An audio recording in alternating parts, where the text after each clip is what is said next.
Recording. We're live. Hello. Okay. One thing that I have to remind you, and this is something that I will tell everyone. A couple of things. First of all, don't create too much distance between yourself and the mic. Yeah. Like this would be the optimal. Anything further than that is gonna create some sound issues. Uh-huh. And another very important thing that I just missed is all the drinks, tea, water, whatever it is, they come to this side and not to that side because all my electronics are down there. Ach so. So, oh, fucking German. Oh, fucking German. I have to integrate. I have to. How long have you been here, by the way? How long have you been here? 1 year and 1 month. 1 year and 1 month. How do you like it so far? Amazing. It is. It's such a huge culture shock because I got to experience democracy and freedom for the first time. You know, just going Yummy democracy. just going out in the streets. You know, just being who I can. Fucking even buying alcohol is just very easy.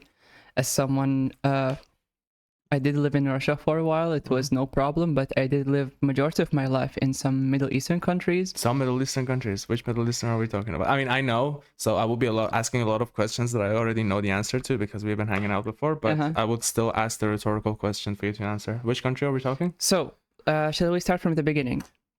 Sure, definitely. So, my family, specifically my dad, we come from Palestine. Really? Oh, yeah. I actually did not know that. Yeah. On both sides, like on No, my mom is from the USSR. Your mother is from USSR and your Yeah. dad is from Palestine. Yeah, it's such How an the fuck this matrimony happened? I have no idea. It's such a weird combination. So, my dad is from Palestine, or rather his dad, and you know his whole lineage is from there. My dad was born in Saudi, born and raised, and I was born in Sudan. Or lived there a couple of months. Okay. It was a horrible experience. I do not know about it because I was an infant, but it came to my knowledge a couple of months ago that I did catch malaria at 5-6 months old, and I had no knowledge of that. It was crazy. How lethal is it for like a 5-month-old baby to get? Oh, it is malaria? very lethal. They had no. You basically have like no defense mechanism. No, like no white cells to prevent yourself. Exactly. There's no immune system. There were no vaccines back then. No hospitals. We had to. Sudan. What were you doing in Sudan? Yeah, I mean, part of the story because after the Israeli occupation, you know, we do not have Palestinian passports. We have like a document. So we had to get a citizenship somehow to be able to be, you know, be human beings. Right. So Sudan was taking a lot of refugees. So we went there. And I have no idea how I survived, but I did, miraculously.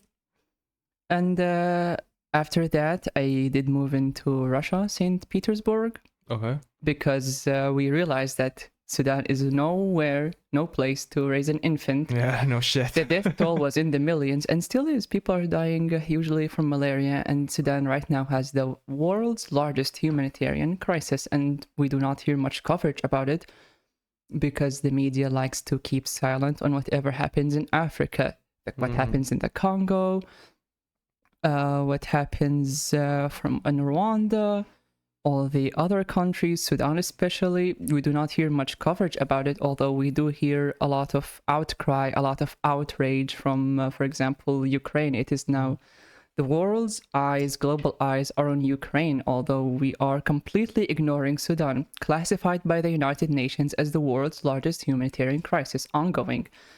No progress, no nothing, millions dying, millions displaced. You can look up the numbers.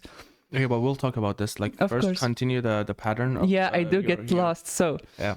And I did live a lot of my life in the Saudi government, Saudi Arabia, where When did you enter? Like, how old were you when you entered Saudi Arabia? And when did you leave? About 3-4 years old, we moved into Saudi Arabia, Okay. and then lived there a lot of my life. Moved into Egypt for university. How many years you stayed in Saudi Arabia? Until I graduated, so until 16, about 12 years. All right. Moved into Egypt, studied medicine there, a couple of years, didn't like it, You moved to Egypt with your parents, or it was just my you? grandma, because my grandma does live in Egypt, and we do Alright. have our own Oh, so you casa there. left your parents and moved in with your grandmother in Oh Egypt. yeah, Right. I did Cairo? casa. Casa? She has her casa there. Okay. So I did some medicine there, medicine Mhm. studies in Suez Canal Uni, and then I moved to Russia again to study medicine again Okay. in Pavlov State University, St. Petersburg? St. Petersburg. Yeah. Right. Good. And what brought you to Germany after all this time? Oh, this is kind of a fatty topic. Ati. Mhm. Okay.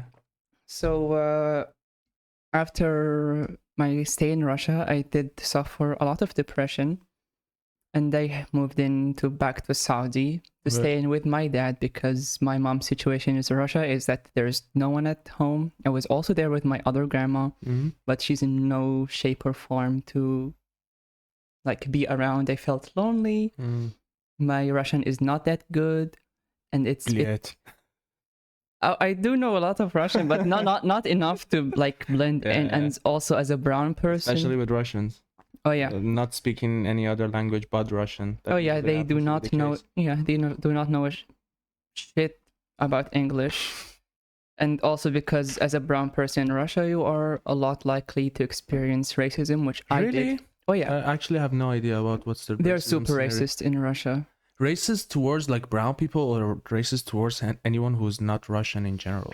Because sometimes we mistake like nationalism with racism. That happens to be the case with a lot of people. Like Japanese people are like famous for being racist, but in my experience and in my like history with the Japanese people, they're really not racist. They're just a little bit, I don't know, like weirded out maybe by someone who's not German. And considering their location, their geographic location, how isolated they are, and how isolated they're spent their almost their entire history away from other countries, considering that they're an island, they act funny around other people who is not Japanese, but it's not coming out of a racism. Like they don't really have a racist bone in their body. It's just, or maybe I'm mistaken, I'm not sure, but based on my experience, all I've seen is just nationalism. So it's Yeah. like they just like and understand Japanese, so they behave accordingly. Is that not the same case with Russians? It's like it's just Russians and we hate everyone who is not a Russian.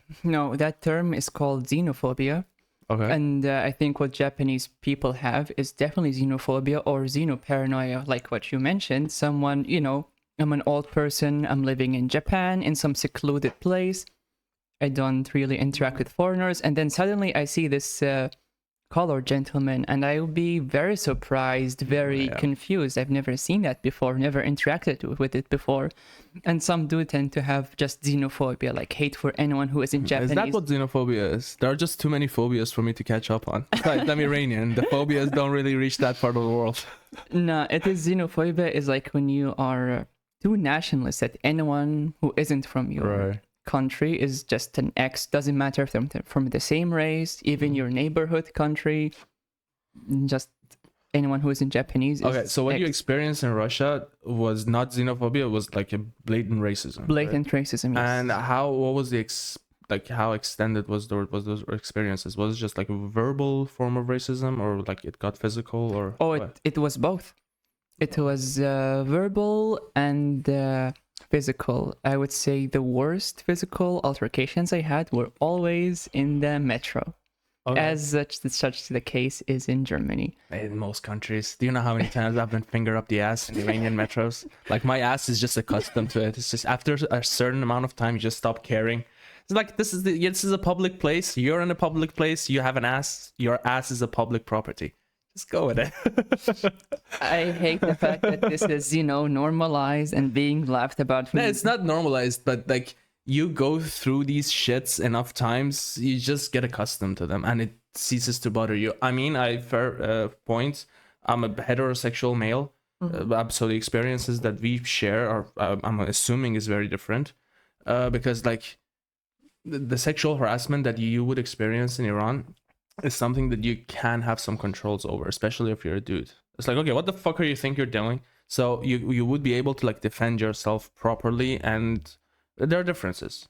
So like it is laughed at because like most Iranians, myself included, we just get used to it and we just stop caring because that's something that we grow up with. Like same thing happens to us in school, especially like considering that our schools are segregated schools. It's like just a bunch of horny dudes doing horny shit. Oh yeah, I had. So to, you will yeah. become like insensitized. Like you don't feel that sensitivity towards these type of behaviors after a certain amount of time. It is. I do want to say two things. It does sadden me how sexual assault towards male individuals is so looked down upon. So It should be looked down upon, in my opinion. In my opinion, I do think that, everyone should have the privacy to their parts, and if someone does get sexually assaulted Definitely. without No, their no. consent, there should be drastic measures taken the same way as a woman would be sexually Drastic assaulted should apply measures- to a male individual as well. At the end of the day, we do not separate a crime or a harassment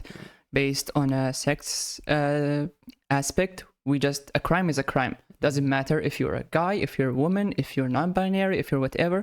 A crime is a crime. At the end of the day, it should not be treated differently at all. by law, it shouldn't, right? Because I do firmly believe that men and women should very much be treated, even though they're not equals and they're not similar, in my opinion. They should be treated fully equally according to the law, right?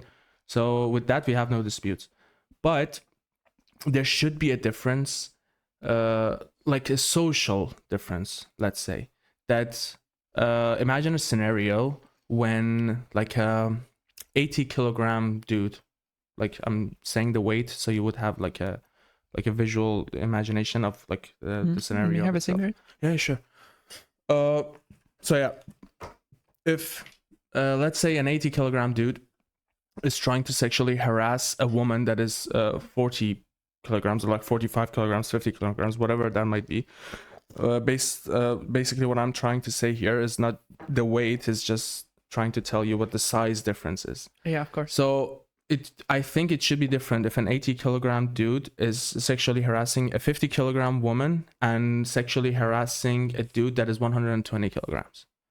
Because it's like, it's so much easier for that 120 kilograms to like physically overpower that sexual harasser than it is for that woman. Based on the biology, based on the production of testosterone, based on a lot of things, it is much easier to defend against, right? So if a 120 kilogram dude comes up to me and says, first of all, I will tell you that they should be treated equally before the law. So both of these acts should be considered in the eyes of the law as an offense. But if you come to me as my friend and like you're 120 kilograms or like bigger and says, there was this dude that like fingered me up the ass on the metro, it was like half my size and I could sit on him until he suffocates and dies, and then same thing happens to a woman, I'm obviously going to have very different reactions to that, because there's one person who is fully able to defend themselves against such an aggressor, and there is someone that is completely defenseless. Especially if that happens to a woman that is living in fucked up countries like ours, where the laws basically look down upon women whether they like it or not, right? Yeah. So the legal aspect, yeah, it should be similar, even though they don't have the same consequences, because that 120 kilogram dude was not traumatized over that incident. You have to accept the fact that he was not traumatized. It is difficult to be traumatized by someone who is half your size and trying to sexually harass you. It's like, bitch, come on, I will fart and you will die. Like, that's the difference. But that like 50 kilogram woman, yes, she will be traumatized. So the outcome is very much different, even though the action is the same, right? So there should be a social difference at the very least between these two. So yeah, by the law, yes, because I'm fully an advocate for law to be treating men and women like fully equally, as if they're equals. But like the psychological aspect of it, sorry, I just don't buy it. It's very different. I do have one important thing to say about this, and then I do want to get to the other topic because they intertwine with each other. Okay, go ahead. You are ignoring something called a psychological aspect. Sometimes it does not matter how, buff I am and how scrawny the other guy is. At the end of the day, there is a psychological aspect. It could be manipulation. It could be the person has low self-esteem.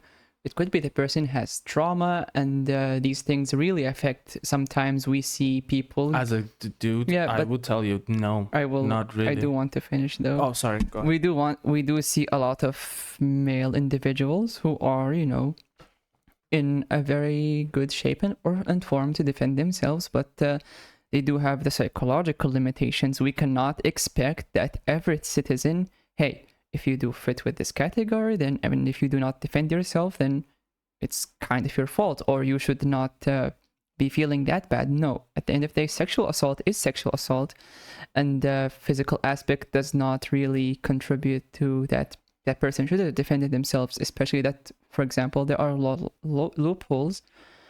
Let's say that person decides to punch the other person, and then they see in a public place, and there's this whole Who punches who? The victim punches the assaulter, The aggressor, okay. and everyone sees, oh, you are punching him, you are assaulting him, and that person will go to jail, especially in these fucked up countries.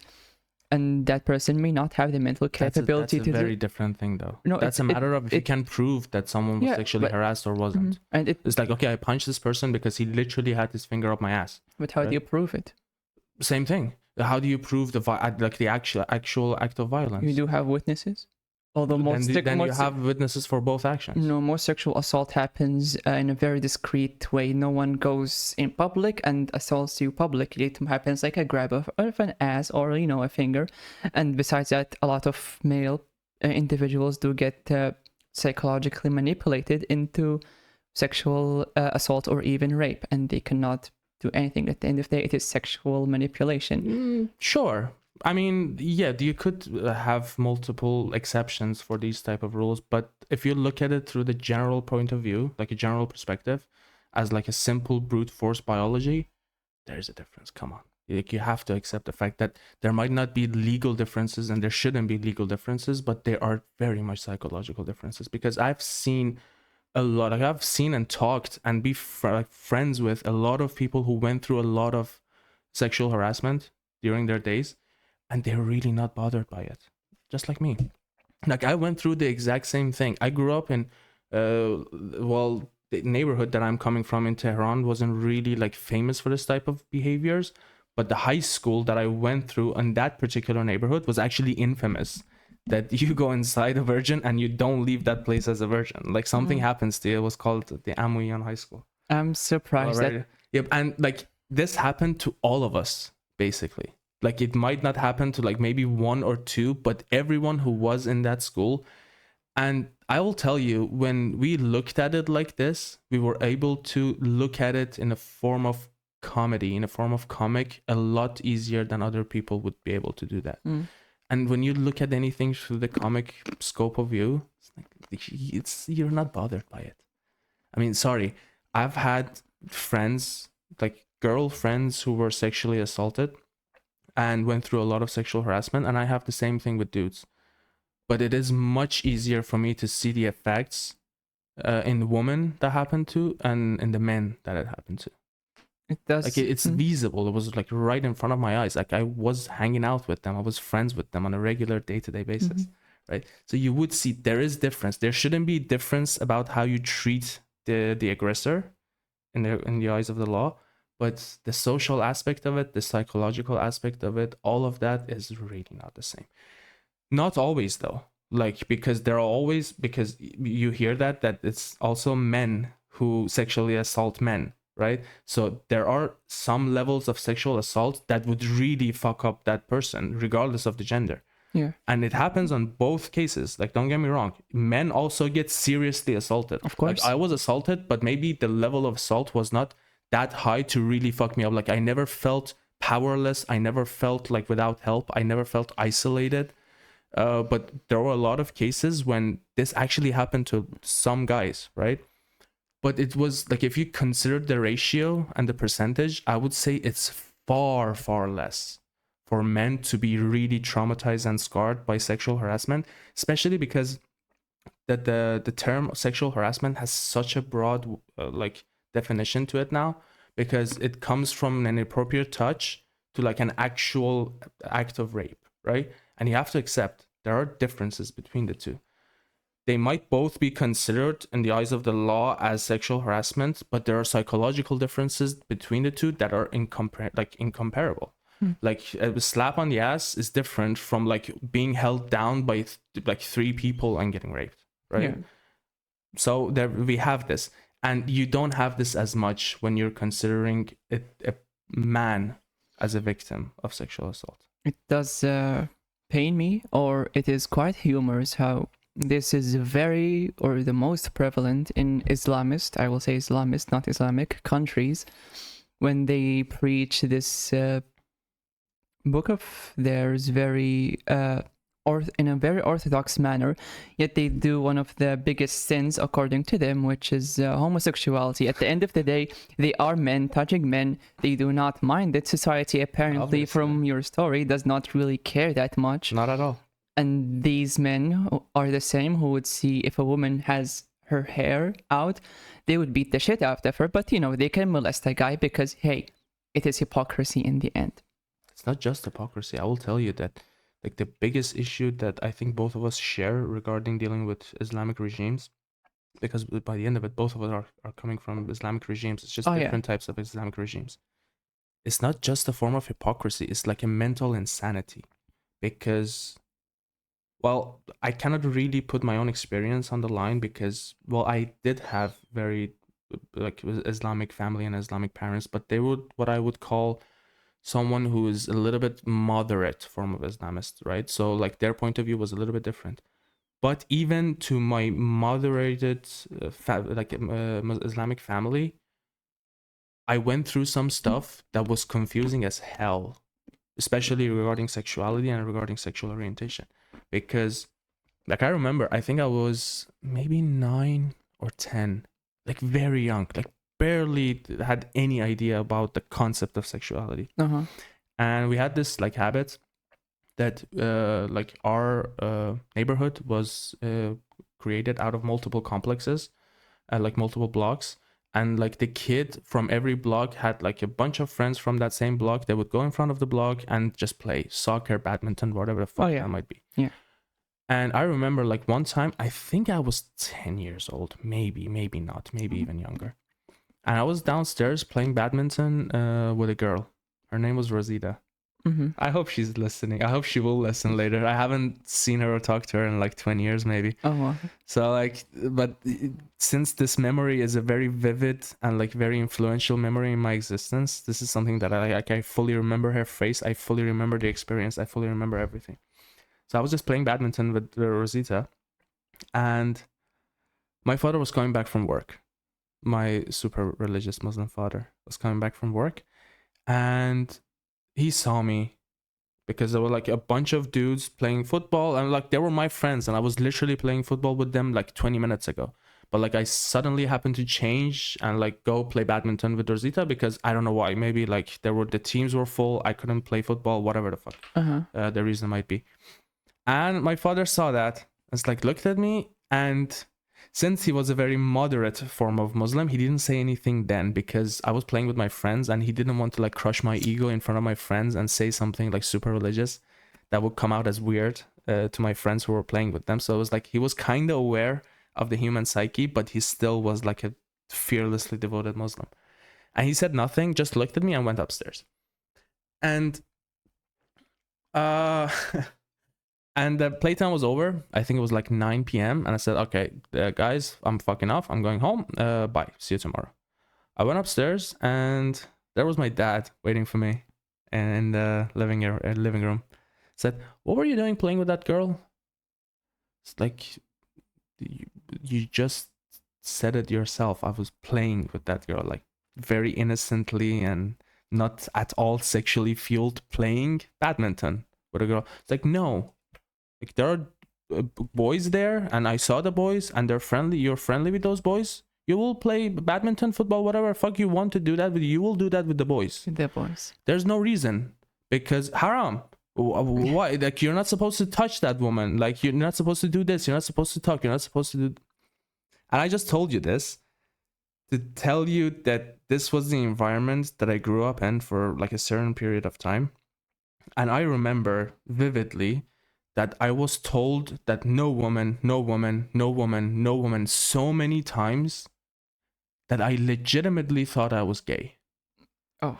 Because I thought, okay, I'm not supposed to be playing with these people. I don't understand them. For me, they're just something that I'm not supposed to look at. I'm not supposed to touch. I'm not supposed to play with. I'm not supposed to talk to. None of that shit. I have none of that. It's like, okay, what else do I have now? If I don't have the permission, and since I was the last child, I was a little bit timid. So when my parents said something, especially at a younger age, it would become a rule. Yeah. So I would follow those rules. And I was like, no girl, no girl, no girl. What is the alternative? Boy. Boy. And this was insane to me. That like when I was like converting from Islam to whatever it is that I believe in now, like that really happened. Like you can psychologically using religion, you can psychologically manipulate someone to a certain degree that they would even question something as simple as their own sexuality, as their own sexual orientation. Oh yeah, that is the matter with the religion. It is basically manipulation tool to keep people in check. Manipulation of the masses. Oh yeah. And I was lucky because my parents would tell me to like uphold the rules of Islam, but at the same time they would give me enough books for me to read. Is that okay? There are other alternatives. I can do this. I can do that. I can read Nietzsche. I can read Nietzsche as he's saying the God is dead in Das Buch Zarathustra. I can read this book, that book, that book. Mm-hmm. And at the very least, they were bright enough to tell me that, okay, this is our way. This is what we believe in. This is what we want you to believe because you're part of our family and we love you. And that's the thing that bothered me the most about my parents. Yeah. Is that they were so respectful of other people because they were like the type of Muslims that would never even think about telling someone else to become a Muslim or telling someone else to believe in their religion. Mm-hmm. So they were what I would call a healthy Muslim. A Muslim that it keeps it to themselves. It's like no one else is forced to believe in what I believe. That is rare for Muslims. Mm-hmm. For Muslims, you have something that is the Amr bil Ma'ruf, Nahy anil Munkar. I'm not sure if you're like. I know that. I know that. Like with the like a Persianized accent of Arabic that I have, it might have been a little bit difficult. It is actually good Arabic. I mean, I do know a lot about because I do want to get back to that topic because it ties in with this idea. During my stay in Saudi Arabia, I was studying Quran, and to this day, well, I'm not proud of it, but I do know. Proud of it. Yeah, I do know third of the Quran letter to letter. And oh yeah, me too. Not the third, but like the 30th. What's it called? You know, it's called like 30 sections. Yeah, they call it Quran, and the 30th is like a like it's made of like multiple smaller. Yeah. You always that one. Yeah. The 30th is something that I memorized when I was a kid, and I think that memory is still with me. Yeah, they make you study from the 30th because it has the smaller. Yeah, I do know what. Third of the Quran, which is like 10 chapters in Arabic, they're called Juz'a. Goddamn, third is actually a lot. Juz'a, yeah. I used to study it for 6 years. It was, I didn't want it, but I was really fucking good at it. Anyway, during my stay in Saudi Arabia, well, a bit before that, worth to mention that I did identify as a trans woman in 2022. How old were you by then? How old was I by then? I was, I think, 17 or 18. Yeah. Okay. I did start identifying as a trans woman, but I did not have the capacities to express myself or take the medication needed for it, which is estrogen. So it was mostly just an identity thing. Right. I did try sometimes in secret, even used to make my own makeup from scratch and used to like make crop tops and skirts from whatever I could. This was happening to you in Saudi Arabia? Saudi Arabia and who were you Russia. Living with during those times? In Saudi Arabia with my dad, and he is super Muslim dad, or like I think he's the most Muslim dad ever. That's I'm coming from Iran. Be very careful when you're making these type of statements. Sunnis. Well, I'll tell you, my dad is not was not that big of a hardcore Muslim, but I'm coming from a country filled with hardcore Muslims. Sunnis, hardcore, vicious, cunty Muslims. Sunni Wahhabists are a different breed. They are. Sorry. So, yeah. Jesus Christ, I forgot. It is Sunni and Wahhabi. Wahhabi, Sunnis, they're like, if it was Shafi'i, I would say, okay, better. No, Hanafi, even a little bit better. But like Wahhabi, Wahhabi, you have like, my to the sympathies, core. honestly. Sorry. Okay, so Continue, go ahead. yeah, during that time, I used to be very active on social media. I did have the incident was on Discord. I decided to have a trans flag on my bio or whatever. Okay. And I did have one of my friends who are, from Saudi. I do not want to call him a friend anymore. Snitch on me to the police that, this person has a trans flag. This goes against the government. But just to have that on your fucking bio on Instagram. Yeah. I had the police come to me. They had wanted access to my devices. I had to give it to them. You cannot say no to the police in Saudi Arabia. So they open my PC and say I do in fact have a trans flag in my bio. So what happens? I go to the police department and they have the cigarette in there. Oh yeah, they strip me down to see if I do have like self-inflicted genital mutilation or whatever. I could not say no to that. And they saw that I do have, all of my things. I do not have boobs. And said, okay, but you still have a trans flag that goes against the government, undermining government, whatever, attacking Islam at its core. So I was given two choices. First choice, I go through trial. And trial for yeah. Fucking hell. And I knew damn well that if I go to trial, I'm not coming out of there innocent whatsoever. I know 100% it's going to be guilty. And if you are found guilty of crimes of such caliber, then you are subject to going to a political prison or even facing execution.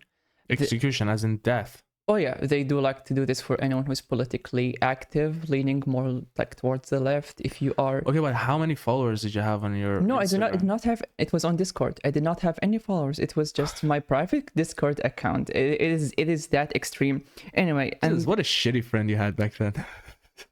Really, like a tattletale? How old are you, kid? I know they're that stupid. So, second option, which is the merciful option. I'm guessing it has something to do with mutilation and therapy. No. And it has to do with therapy. You go to a psychiatrist, and they give you an evaluation or whatever, and you stick with it. And the police have to check records that you did go there. So I chose the second option. I was, I'm not going to trial. I'm not losing my life, even if it meant going to jail for 2-3 years. I'm not doing that. My life is over then. So I go to the psychiatrist. What happens? I get into shock therapy, which is conversion therapy. I'm not. Fucking hell, shock therapy. What is this? 18th century? Oh, it's very common there. Still to this day. Yeah, it is very, very prevalent there. So I go through shock, or well, in the modern day, it's called conversion therapy. Yeah. And I get prescribed a shit ton of medication that I do have to take, and they measure my blood every now and then and urine to check that I did in fact take this medication. And what were those medication? They were antipsychotics, pretty much. Stuff that fucks up your nervous system, your entire psyche. You're not able to feel anything, not happiness, not sadness, not anger. Yeah, I've not experienced that firsthand, but I've seen, have you watched the movie? It was about Alan Turing. I think Alan Turing was the person that created. Oh yeah, Turing. Yeah. He was gay. Yeah. He was gay, and like he had to go through basically the same things. Yeah. I think even shock therapy was also involved. Oh, yeah, and like he turned him basically, they turned him into like a vegetable until he just committed suicide and killed himself. Yeah, you become a husk completely. Yeah, you are not able. Imagine how fucked up this is. That when my girlfriend at the time would tell me that she loves me, I was not able to feel a thing. They took love away from me. They took my feelings away from me. And the dosage of those medicines I did study medicine before, and I did go through. We did some applied work, and I did try to specialize in psychiatry because I did want to help a lot of people. So the nature of their medication was one of them. It was 5 milligrams above the safe limit, and this was my introduction dose. You know, with doctors, they start with the minimum, raise it. No, I just started 5 milligrams above the safe level, and another medication was double the safe level immediately together.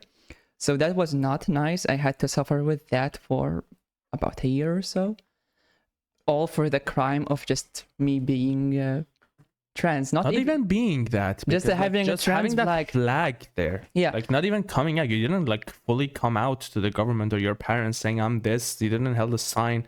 We went to the streets, said I'm this and I'm advocating for that. Yeah. No, it's just having a fucking flag. Yeah, that is how the fucked up government might seem. People might see this, listen to this, and listen like, what a crock of bullshit. This can't be real. But if you live there, oh, you know. Oh no, it's I'm real. Iranian. I will vouch for that. It's maybe it's not as bad as the Wahhabi Sunni, but it has its own moments. Trust me. You do it's know. Not unbelievable. You do know that this shit is just out. It's just insane. How can you, as a person, call yourself a follower of the religion of peace and just the religion of peace? That is hilarious. Really, just destroy this person for what? For what purpose? What have they done bad to you, to society, to whoever? It is just a person trying to exist in peace. Doesn't want to do anything with anyone, doesn't want to inflict harm, just wants to be themselves, and that is it. And you decide to inflict immense harm on them. So I did have quite an awful time there. I was also then scheduled for trial again because why the fuck not? Why the fuck not? Exactly. Yeah. So I started looking for universities anywhere, and I did. How are your parents with all of this? Oh, they supportive or no? Actually, my dad was supportive of the conversion, and really, yeah, he thought he's Goddamn. getting the trans out of me. But well, look at me now. Anyway, so I did have to face trial, and then the choice became obvious. I had to get out of there. Right. I had two options. One, go to Russia, which is going to be shit, but I'll still keep myself. Yeah, the LGBT community in Russia is also not. Yeah, it is awful there. Or two, I find another place to just start a whole new life for me. And I applied everywhere for universities, even actually tried immigrating illegally here. Well, and that did not work out. I didn't even leave through the airport. I just bought a ticket, and they said, "Do you have a visa?" I told them, "No, get out of here." Yeah, what were you thinking? Yeah, I was you're supposed to desperate. start walking. I was desperate. When you're desperate, you take every single. I know, but like I booked the cheapest airline, cheapest commercial airline, which has a lot of planes crashing. I had to. So time passed, and got accepted here in Germany, and now I'm finally living myself. It's such a huge culture shock that I can go out like this, and not only do the people not care, I get compliments. Oh yeah, I get asked for my number and whatnot, and I'm like, you know, if I was in Saudi, you would ask for my number to report me to the police, but now you're asking for my number to date me. Okay, it was such a. I owe this country so much. Right. Even if they do not, a lot of people here do not like, you know, me being me, or just me even being an immigrant. I do owe it so much. If I was not here, I wouldn't be anywhere. I would be God knows where. So yeah, I do have such a cautious eye for Islamism. It did affect me horribly. I'm a past Muslim. You know what's funny? I'll actually tell you. It's not even funny. It's like it's funny for lack of a better word. Funny that you know how big the trans community is in Iran, and like how fully accepted it is. I know. Even in fucking Iran, it's like in a country that everything is shit. Literally everything is shit. At the very least, this is like fully accepted. And I actually like heard that a lot of people from like the neighboring countries come to Iran for their operation because like these operations have been going on in Iran for so long that like the doctors have like a very good reputation for doing these procedures quite well. Mhm. Because the reason that in Iran this thing is so big is because it's acceptable for you to change the gender, but being attracted to the gender of your own, that's something that is, you'll be basically stoned to death. Yeah, it's So like if you're a homosexual, you have to accept the fact that okay, either I have to like transition to become a woman, so I would be able to like date men, or vice versa. And it's never, I mean, it's quite ugly, but at the very least, even this is very much accepted and like respected in Iran. That's quite weird. Yeah, isn't it? It's like you would never expect a fucked up country like a fully Muslim they go beat up women for having their hair out, but they would perform top and bottom surgery. Sign me up. Even good ones, like famously good ones, but they do beat their women. It's awful. I do not even want to laugh about it. The laugh is just a laugh of irony. This one is not. It's funny because I can laugh at literally everything. Like I'm a person that takes great pride in the fact that I can see the humorous side in everywhere I look. Like I can look at something that is really not funny and find some humor in it. Yeah, that's like a coping mechanism that I've been carrying with me for the longest time. But like in Iran, when you live it and when you see it firsthand and you see what's happening, even I fail to find humor in the stuff that is happening. The stuff that are just too gruesome even for me to talk about. It's like the shit that is currently happening in Iran to 16-year-old kids, like 15-year-old children. I did hear of a case of, I think, a 15 or 16-year-old woman who was executed for the crime of being raped. I'm not sure if you have heard about it. It was a bit big on the global news, but she was executed because she was raped. And this has happened multiple times in Iran. Yeah, because that's not even the worst of it. Not even raped. I will tell you. This is like a very famous story. In the beginning of the Islamic Revolution, I think it was the first or second year that Islamic Revolution won, and like they were in charge of Iran. And there was this famous case of a hotel owner who kidnapped one of his own customers, a guy, like it was a guy kidnapping another guy, and held that person prisoner for multiple months, continuously raping them, torturing him, and like doing all types of horrible things that you could imagine. And then when they were discovered, when the dude was discovered, it was first who was the victim that was executed for the crimes of sodomy and for the crimes of homosexuality, then the perpetrator. That does follow the teachings of Islam. There is that one. It's like I didn't like it. He took me here. He tied my hands. He forcibly forced himself against me. He raped me for multiple months. And what you're giving me is death sentence. Yeah, they do have that one hadith in Islam, which is if you find two people commencing in acts of homosexuality, then kill the doer and the person who is being, Jesus Christ. Because it is, in that logic, it is supposed to be mercy for that person. It is not a punishment, but rather a mercy killing because, oh no, you've went through so much. You must die now. Yeah. You've been through so much horror. Let's just kill you. Let's just kill you. It's just... come on. It's quite fascinating. No, fascinating is one way to put it. I can't even, I don't know how there's more than 1 billion people that believe that in such a violent act. It just baffles me. It really baffles me. And but I'm glad I live far away from that. I'm in Germany now. I'm not. I mean, don't get me wrong. A part of me is very glad that this has happened to me. Like the fact that, I shouldn't say this happened to me because I'm heterosexual. So like the struggle is quite different. Yeah. For the both of us, and considering that our countries were different. But like, yeah, sure. The selfish part of me is quite happy about this. The fact that I am here. Oh yeah. But unfortunately, since there is this wide usage of social media and like the coverage of the news, I see it constantly on a day-to-day basis of what's happening to my countrymen. Yeah, it's on awful. A day-to-day basis. And the thing is, when it comes to Saudi Arabia and the troubles that you had with the government, That's not the case with the majority of the people who are living in Saudi Arabia, though, is it? How come? I mean, it's not, because a majority of the people in Saudi Arabia, based on my knowledge, are living their lives, and as long as they don't have any issues with the government, especially regarding like the sexual issues or like, I don't know, issues such as these, they will go on living their own lives. No. There is no poverty. Everyone is No. almost rich. No. I have to quickly interrupt on that because the situation there is awful. In Saudi Arabia, if you are not a Saudi guy, you're living a life of hell.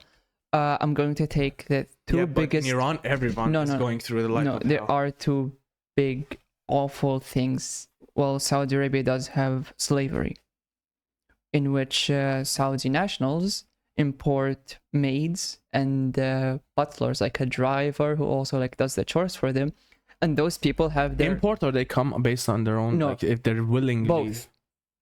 But everyone Like who they will go to like a different country and like steal that person and bring them to their own, so they will be a maid. that is one thing that happens, and the other, if the person is coming willingly, they have to forfeit their passport. At the end of the day, they are a No, slave. this I heard. Yeah. The fact that Every maid, every driver / butler has their passport confiscated, and they are being treated as shit. I have witnessed this. I have saw it happen. I have two stories. One, but are they the majority? they are a huge amount of the population. Are they the majority?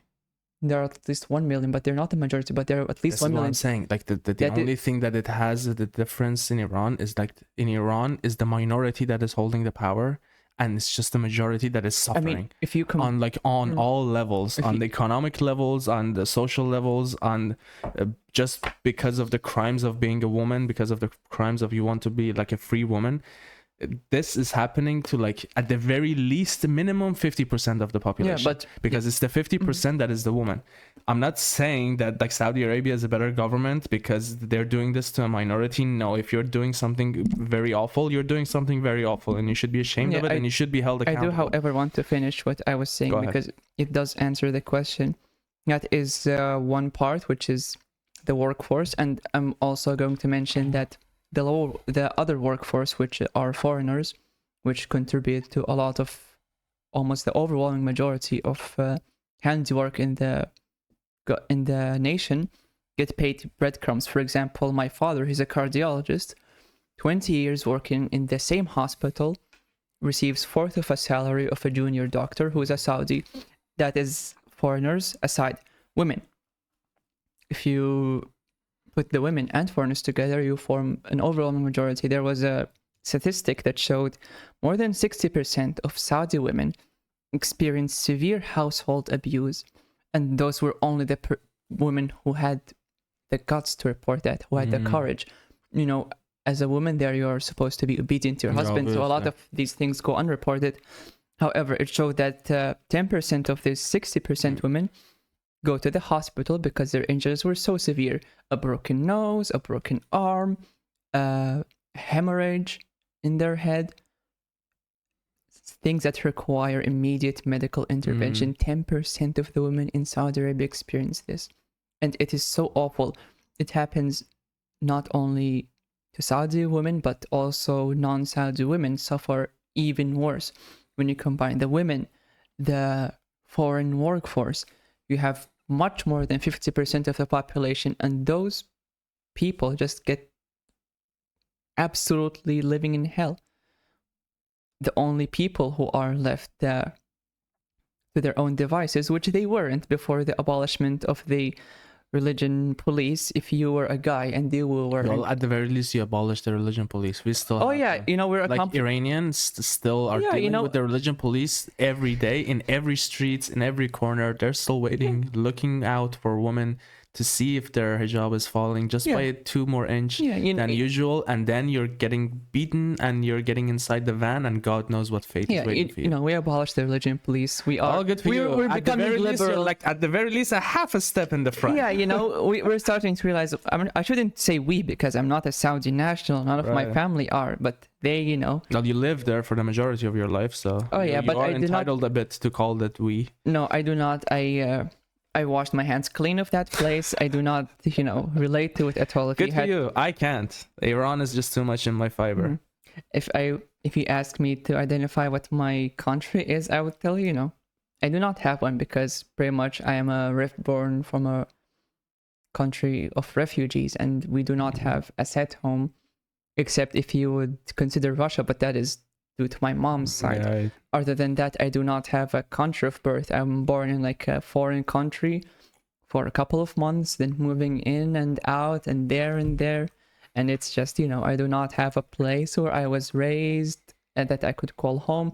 In Saudi Arabia, I always felt like an alien, that I did not belong there because, hey, I'm not a Saudi guy. Therefore, no matter how much I lived there, if I was born or raised, I'll never become one of them. So I could never call that place my home, ever. And I do not want to. Yo, which one do you think is worse? I'm not actually like mocking or questioning, but it's like an actual like a fair question. To have no home, to like consider no country your home, or to consider one country to be your home, but have that country to be an absolute shithole because of the people who are governing that country. I would like the latter because then I would have a sense of belonging and I would like to do change in my country. I'm not, for example, not going to sit silent. I'm going to do stuff. But, now I'm just an alien in that country. I'm not going to do... Well, I am still trying to help minorities. I still do. I do help, financially relocate LGBTQ people in those countries to move out to a place where they're not going to die, because there's so many of us. But I do that just for the people I relate with, which like LGBTQ people. But for the Saudi government, I'm not going to try to do anything. If that place gets nuked, I won't feel sad for the place. I would feel sad for the people, but I'm like, okay, Saudi gone, cool. What do I care? Well, I will probably pop a bottle of champagne, but I hope no innocent person gets caught in the crossfire. But no, if I That's did have not the case. if I did have a belonging to a country that was a shithole, I would try my best to do changes even at the grassroots levels. I'll tell you, this is actually one of the reasons that I started this podcast.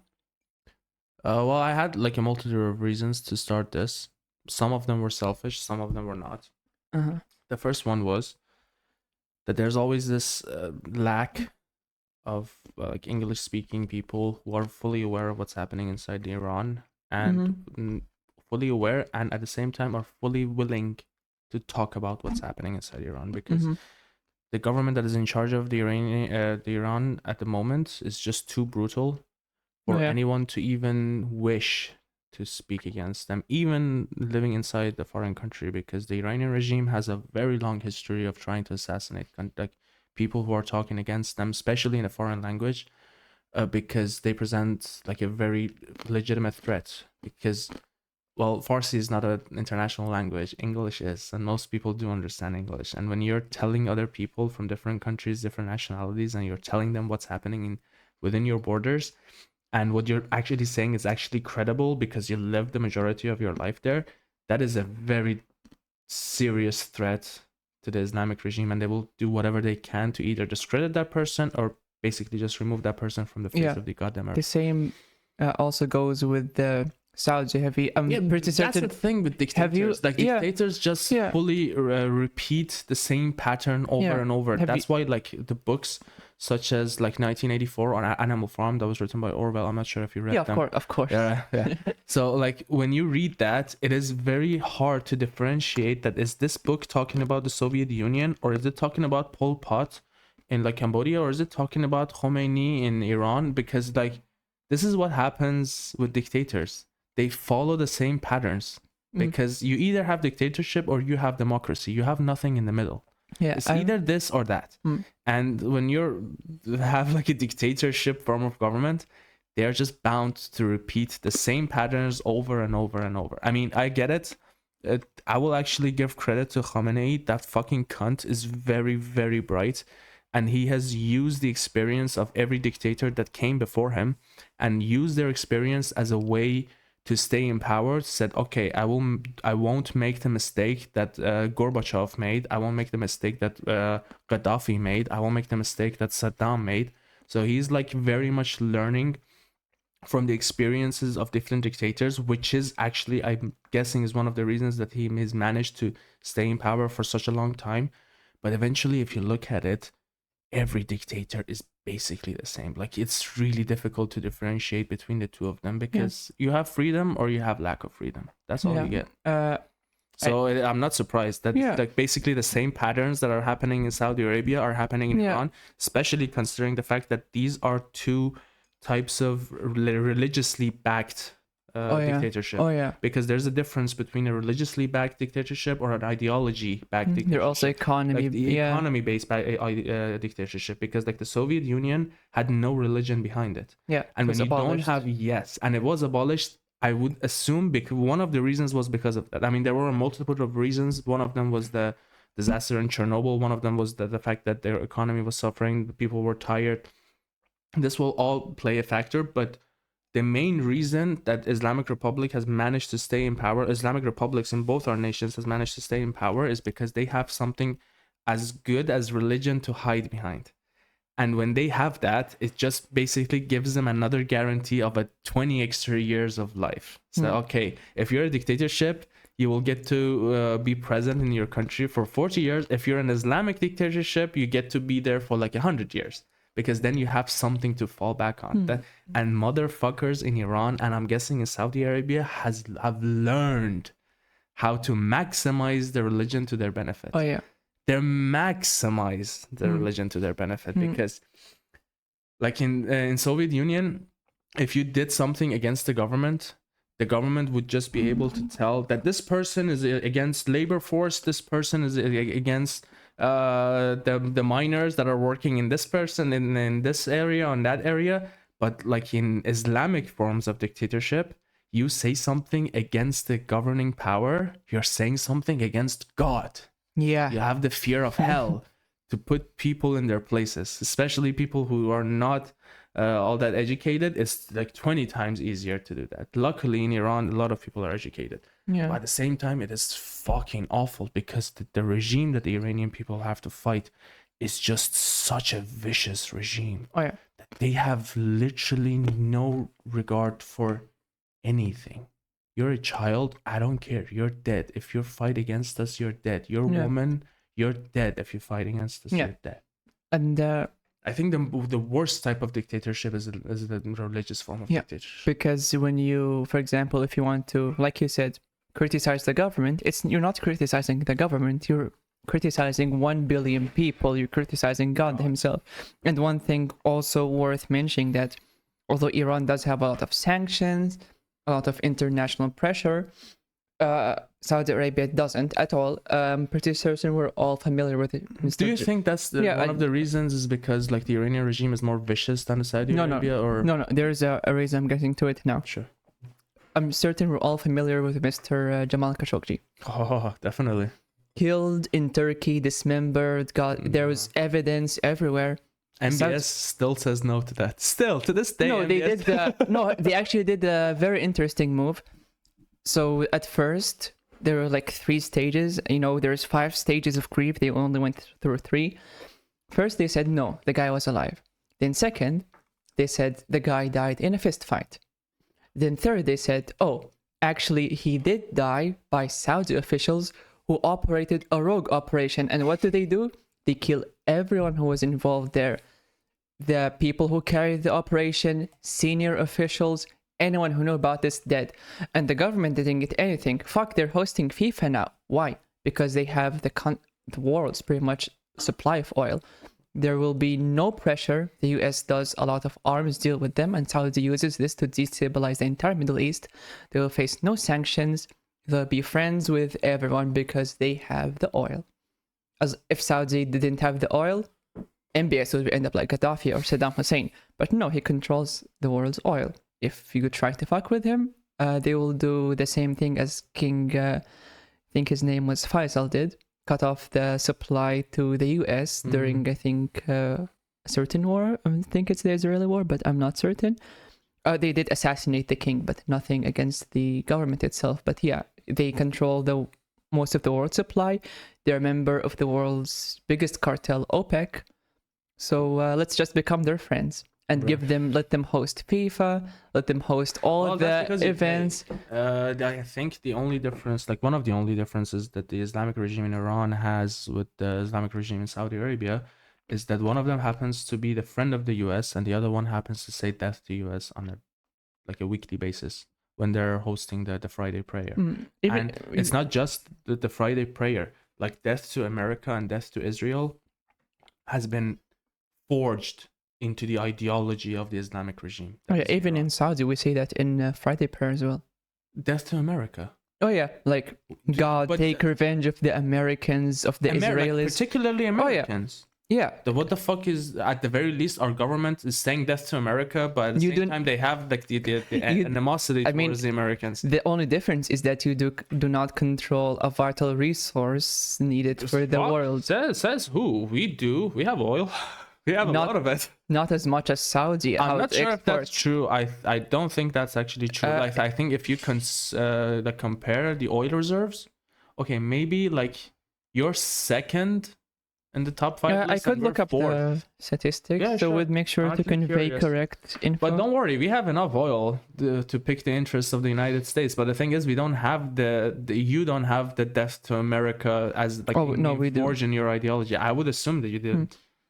Iran produces, as according to Atlantic Council, 1.6 million barrels per day, as opposed to Saudi. Let me check.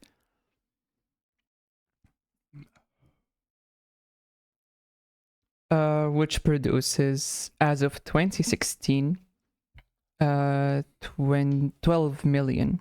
Oh, and damn. Yeah, and Saudi is a leading member of OPEC. Yeah, you have better infrastructure to extract the oil. I mean, it was jointly constructed when King Abdulaziz, I hope he's rotting in hell, discovered oil. He did it with the help of Western countries. I think the United States. They were tribal people. But the thing is, you're paying the US a lot of money. You're paying US a lot, like not you, but like Saudi Arabia is paying US a lot of money. Iran is not paying US shit at the moment. But the thing is, the dynamic of the relationship between the US and Saudi Arabia and Iran and Saudi Arabia are different because the way that US looks at Iran, they don't care about the money and they don't care about our oil reserves because they're already making the deals with the Saudi Arabia and the other oil-filled governments. But what they are doing and the dynamic of their relationship is that United States is using Iran as a form of boogeyman, as a form of a scarecrow in the region, and using that scarecrow, they have been selling like trillions of worth of dollars to every other country that is neighboring of Iran. So it's like the dynamic is a little bit different because the Iranian regime says that to America every day, and they have it in their fucking constitution. But they actually uphold it because they made this deal with the US, in my opinion, that says, okay, we will stay here and we will make this entire region very unstable and very dangerous. And you can use us as a threat and use that threat to sell billions of dollars worth of weapons to Israel, to Saudi Arabia, to basically anyone who's a neighboring country of Iran. So it's like the US is basically using both countries, but in different ways. So it's like I would use Saudi Arabia to sell my weapons to because I have a lot of weapons. Who the fuck am I gonna sell all these weapons to? And I will use Iran. I will keep the Iranian regime. Like I will tell you that the U.S. government, well, not with Trump. I think with Trump is a little bit different. But like the U.S. government has always appreciated the fact that the Iranian regime is in power of the Iranian people because if Iran is gone, the region is safe. The region is really safe if Iran is gone because there's no Hezbollah, there are no Houthi, there are no what was the name of the Hezbollah, Houthi, Qaeda, ISIS, all of them basically, or the one that was in Palestine, Hamas. Fucking hell, how was I blanking Hamas? All of these are being funded by the Iranian regime. So if there is no Iranian regime to fund all of these, we have no wars. And you have no wars, you have no benefit. You have no one to sell weapons to. Yeah. So, go ahead. This is fun fact, insider info from Saudi. The only thing, like the second thing Saudis hate besides Israeli and Jewish people are Iranians. We curse the shit out of you every single time. Oh, thank you. We're going to make it part of our national anthem to burn Iran, but Saudi Arabia Do you think it's just based on the Shia and Sunni war? Oh yeah, of course, that's it. That's it, right? That's it. There's That's the whole nothing, concept. That's the whole I concept. honestly don't understand. For example, Saudi Arabia, I'm looking at the statistics right now. They import about 70 to 73% of their weapons from the US. And they buy hundreds of billions worth of weapons from there. And it's not just Saudi. It's the That's UAE, everyone. it's Qatar. Everyone who's in a neighboring country of Iran. Yeah, who are also buy weapons by the billions and use it to supply Al-Qaeda, ISIS, and use the Levant region to combat Iran, as also Iran does supply some militant groups there. And it's a fight of over who, Sunni or Shia, basically. That's it. They're using neighboring countries. I think the biggest example of that is Syria, which had Syria, Iraq. Yeah, the biggest conflict in Syria wasn't the civil war. It was the intervention, and it was a huge intervention by the Sunnis and Shias backed by Russia. Russia had a huge part to play in Syria backing Iran. They think it is a playground, and it is very ironic because in Sudan, Saudi Arabia is supplying the government army there, while their best buddy, the UAE, is supplying the opposition. And then those two later would sign for example, they made a coalition back to bomb the fuck out of Yemen. UAE was part of it.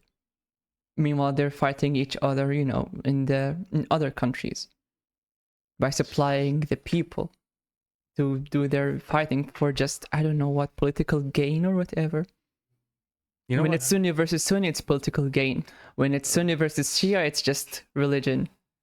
One of the things that hurts me the most, that even someone who's as aware of it as you are regarding the Middle Eastern politics is still referring to Iran as Iran, not as the Islamic regime. No. Because we've noticed that Iranians don't like to be called the Islamic Republic of Iran. Oh yeah, I noticed that. They just want to be called Iranians. I do know. And it's to such a level that one of the main focuses of all the noises that you hear on social media is just trying to differentiate between the Islamic regime and the Iran. It's you never say the Islamic Republic of Iran. No. These things don't go together. They're not supposed to go together, and they don't want to go together. Yeah. As much as Iran doesn't want to be an Islamic regime, or an Islamic nation, the Islamic nation doesn't even want to have Iran as an ally, because Iranians don't believe in that shit. Iranians genuinely don't believe in that. You walk in the streets of Tehran, especially in the capital, and you see not a single sign of religion unless it is attached to the government. Oh yeah. Either it is attached to the government that is saying something about Islam, or it's not saying shit about Islam. I would tell you, I wouldn't be surprised if there was a poll that was held in Iran, and they said, okay, Muslims come and non-Muslims also come. Let's see which is which, and let's see the percentage. I genuinely wouldn't be surprised if 90% of the Iranians declare themselves to be full-on atheists. I do not even the smudge of Islamic religion just exists in their I do know a lot of my Persian friends. I'm going to call them Persian because you like being referred as Persian. They do not recognize Iran as Islamic at all. They even I do know one of my friends who hangs who does not even recognize the flag of Iran. He recognizes the flag with the lion holding the sword. Of course. And historically speaking, there was no Iran. It's always been the Persian area. It was never Muslim. It was even fighting Muslims 400 years ago. It's been even more. 40 years ago. You people fought against the Romans. We tried. Didn't end up well. Didn't end up nice for you, huh? Sometimes it did, sometimes it didn't. Yeah, you were the dark moments that we have in our history are very visible. First of them is the Alexander the Great, Alexander the not so great in the eyes of the Iranians. Then we had the Mongol Empire, Genghis Khan, Uh-huh. and then we had the Islamic army that came, pillaged the country, and left it all in ruins. Yeah, that And, is like destroyed the culture, destroyed the Yeah. heritage, like destroyed the country that first of all is the oldest nation on this planet. Iran is the oldest nation of this Mhm. planet. Imagine having 4,500 years worth of history on you, and then having to deal with this fucking idiots that are in charge of the country. yeah. Like fighting for basic rules, like fighting for real basic rules. Yeah. Fighting for wanting to wear something that you want to wear in the 21st fucking century. Like which country on like now 21st century. I mean, I get it. There are still some countries that are more fucked up than Iran. Like I should have a perspective. Like I'm fully aware that North Korea might be 10 times worse. I'm fully aware that Syria might be 10 times worse. But like with Iran, it's just incomprehensible to me. Yeah. It's like how did this group of fucking savage imbeciles manage to enslave an entire country that is worth 4,500 years of culture? It is the country that was the first country, and our king was the first king that wrote the pillar for like human rights, like the first person in the entire human history that conquered other nations to free up their slaves. This is actually part of the Iranian history, that like Cyrus the Great was the first and only king in his time and in many eons after that went conquered other countries just to free up their slaves, because he believed that slavery is a wrong Oh, thing. yeah. And now this country, with this amount of history and the traditions and great culture in it, has been subjugated by this fucking groups of savages Although I would fighting for basic stuff. For the record, I would only like use such terms for extremists only. I do have to mention that. Yeah, but it is really incomprehensible to me. I have It to is. say. If you take Islam claims it is a religion of peace, and which model not to follow but the Prophet. If you look at Muhammad, his reign was a conquest, and everyone who followed in his footsteps was a conqueror. Take Constantinople, for example, Turkey today. Hagia Sophia is not a mosque, has never been historically a mosque. Turkey was never Muslim, it was part of the Byzantine Empire. Obviously. And that change just brought by invasion. Islam likes to say that to never attack those who attack you, but they expanded far. Islam started in Saudi, from Spain all the way to India. Spain, From Spain all the way to India. How is that? That is not region. That is not self-defense. That is conquest, and it was not only conquest.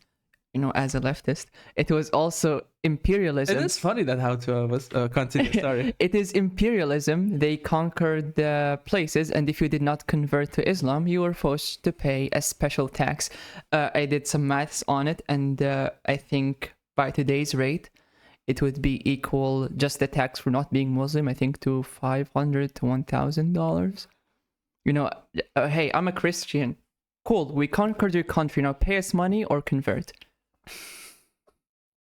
The religion of peace, eh? There was no self-defense. I will admit that their upbringing was of self-defense. The prophet, their prophet, did defend himself, but then it expanded into conquest. Do you think our countries will be liberated? Sorry? Do you think our countries... It's not my country. Well, they will never. Former country. They will never. The people there... even if they, like... What do you mean they will never? They will never They like change? it.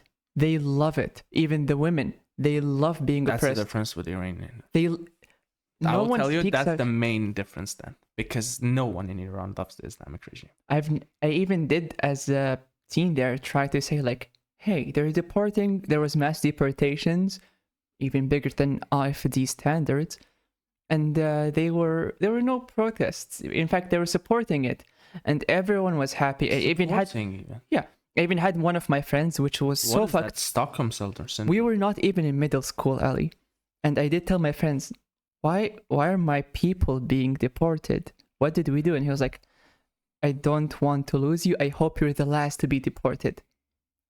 Not that he doesn't support this. He's like, if you're going to be deported, I hope you're the last. They didn't say like, this is unjust. This is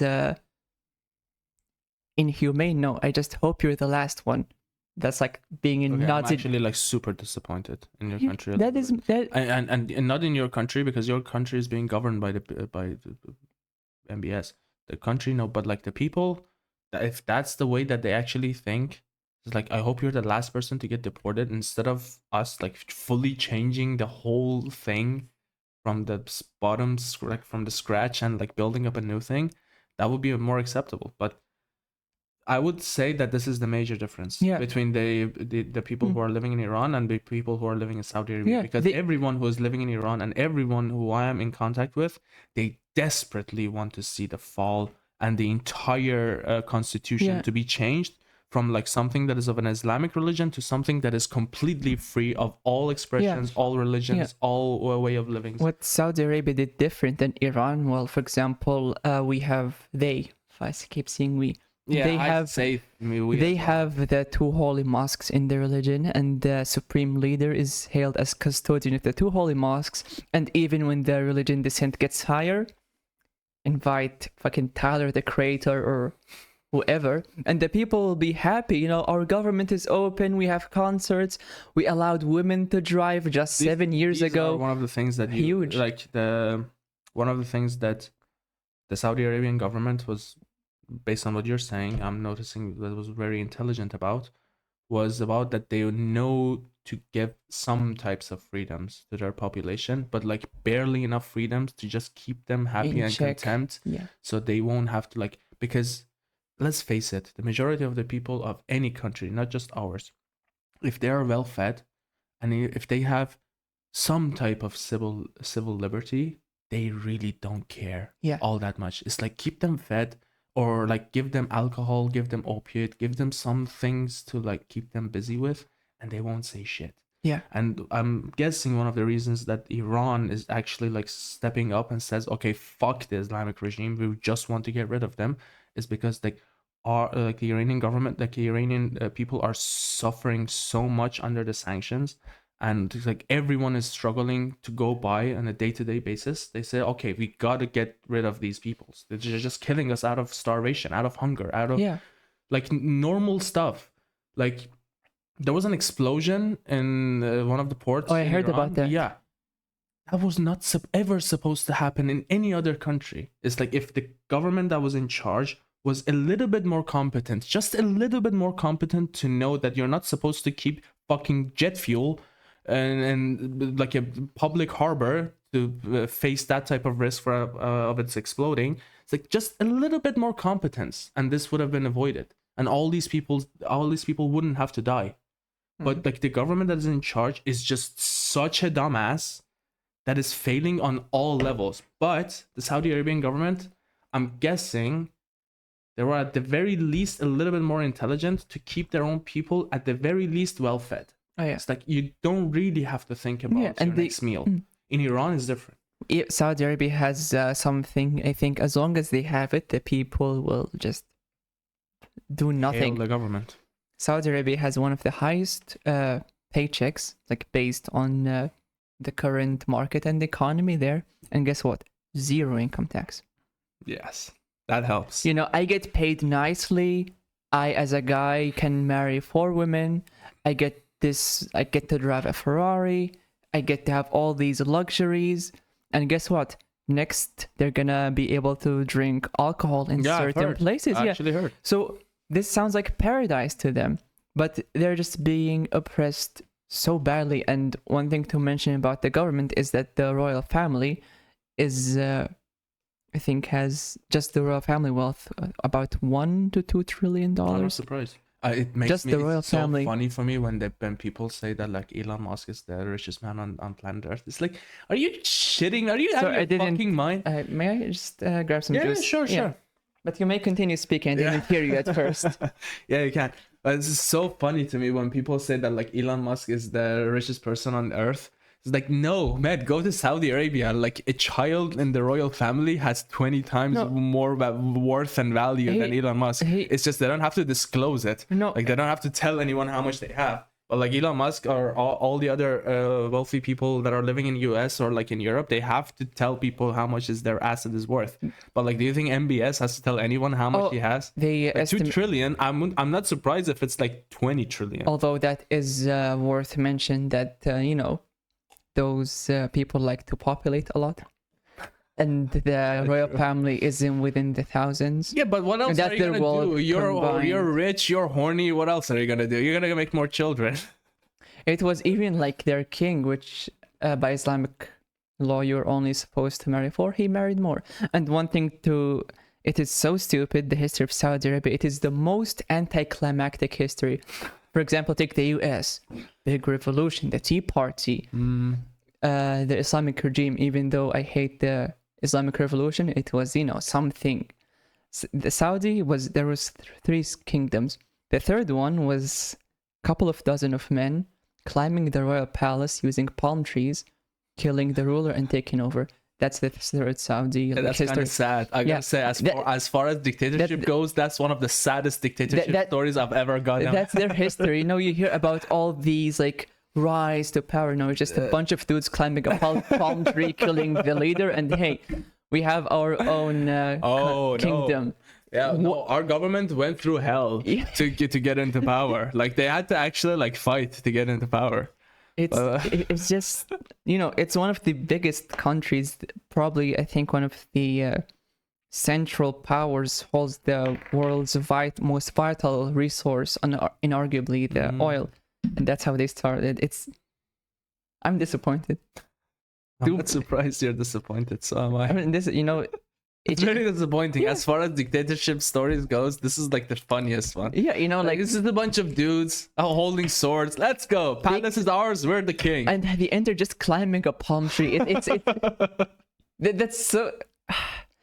For the Egyptian Islamic, I do have some family in Egypt worth to mention. I do want to get into history of it a bit. Egypt was before him in Gamal Abdel Nasser. All right, okay. The dollar was the Egyptian pound was worth more than the dollar. I wouldn't be surprised. And do you want to know how much $1? How many Egyptian pounds is $1? That was a pound. Egyptian pound, yeah. Oh, damn. Africa loves to have pounds. No pun intended. So, $1. Sure? $1 is 50 Egyptian pounds. Or was? Now, 50 Egyptian pounds. Oh, okay. Just and to put that into perspective on how things are awful, 2022 it was 15.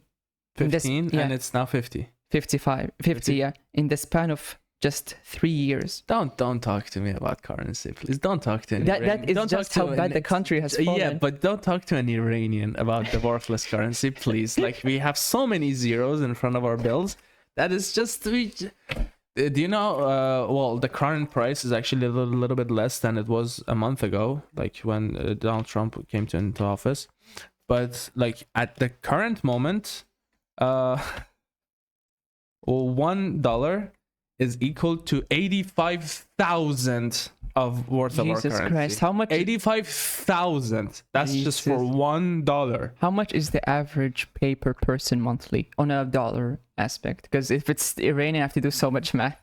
I have to do so much fucking math, and I studied literature. Math is something that I'm super awful at. But if you had to say the average monthly salary, €80, $80. €80. Yes. Jesus. And don't think that the expenses are all that less in Germany than it is in Iran. I would tell you that one of the most used cars in Iran that we have is a Peugeot 206. Peugeot 206 here, I can literally purchase one for €1,100. Yeah, which is if you work minimum wage, you have $12 an hour, and you can afford that on your first year. Month. No, in the first month. Literally, if you work full time, yeah. If I'm working full time, like I can buy a Peugeot literally the next month. Like I can just go to a dealership and buy a Peugeot, come out now. Yeah. And I'm this podcast is called the Poor Man's Podcast. Like I'm a poor man, but this poor man is able to use 1 month worth of his salary and go to a dealership and get himself a Peugeot 206. A Peugeot 206 that comes out like fresh out of the factory in Iran.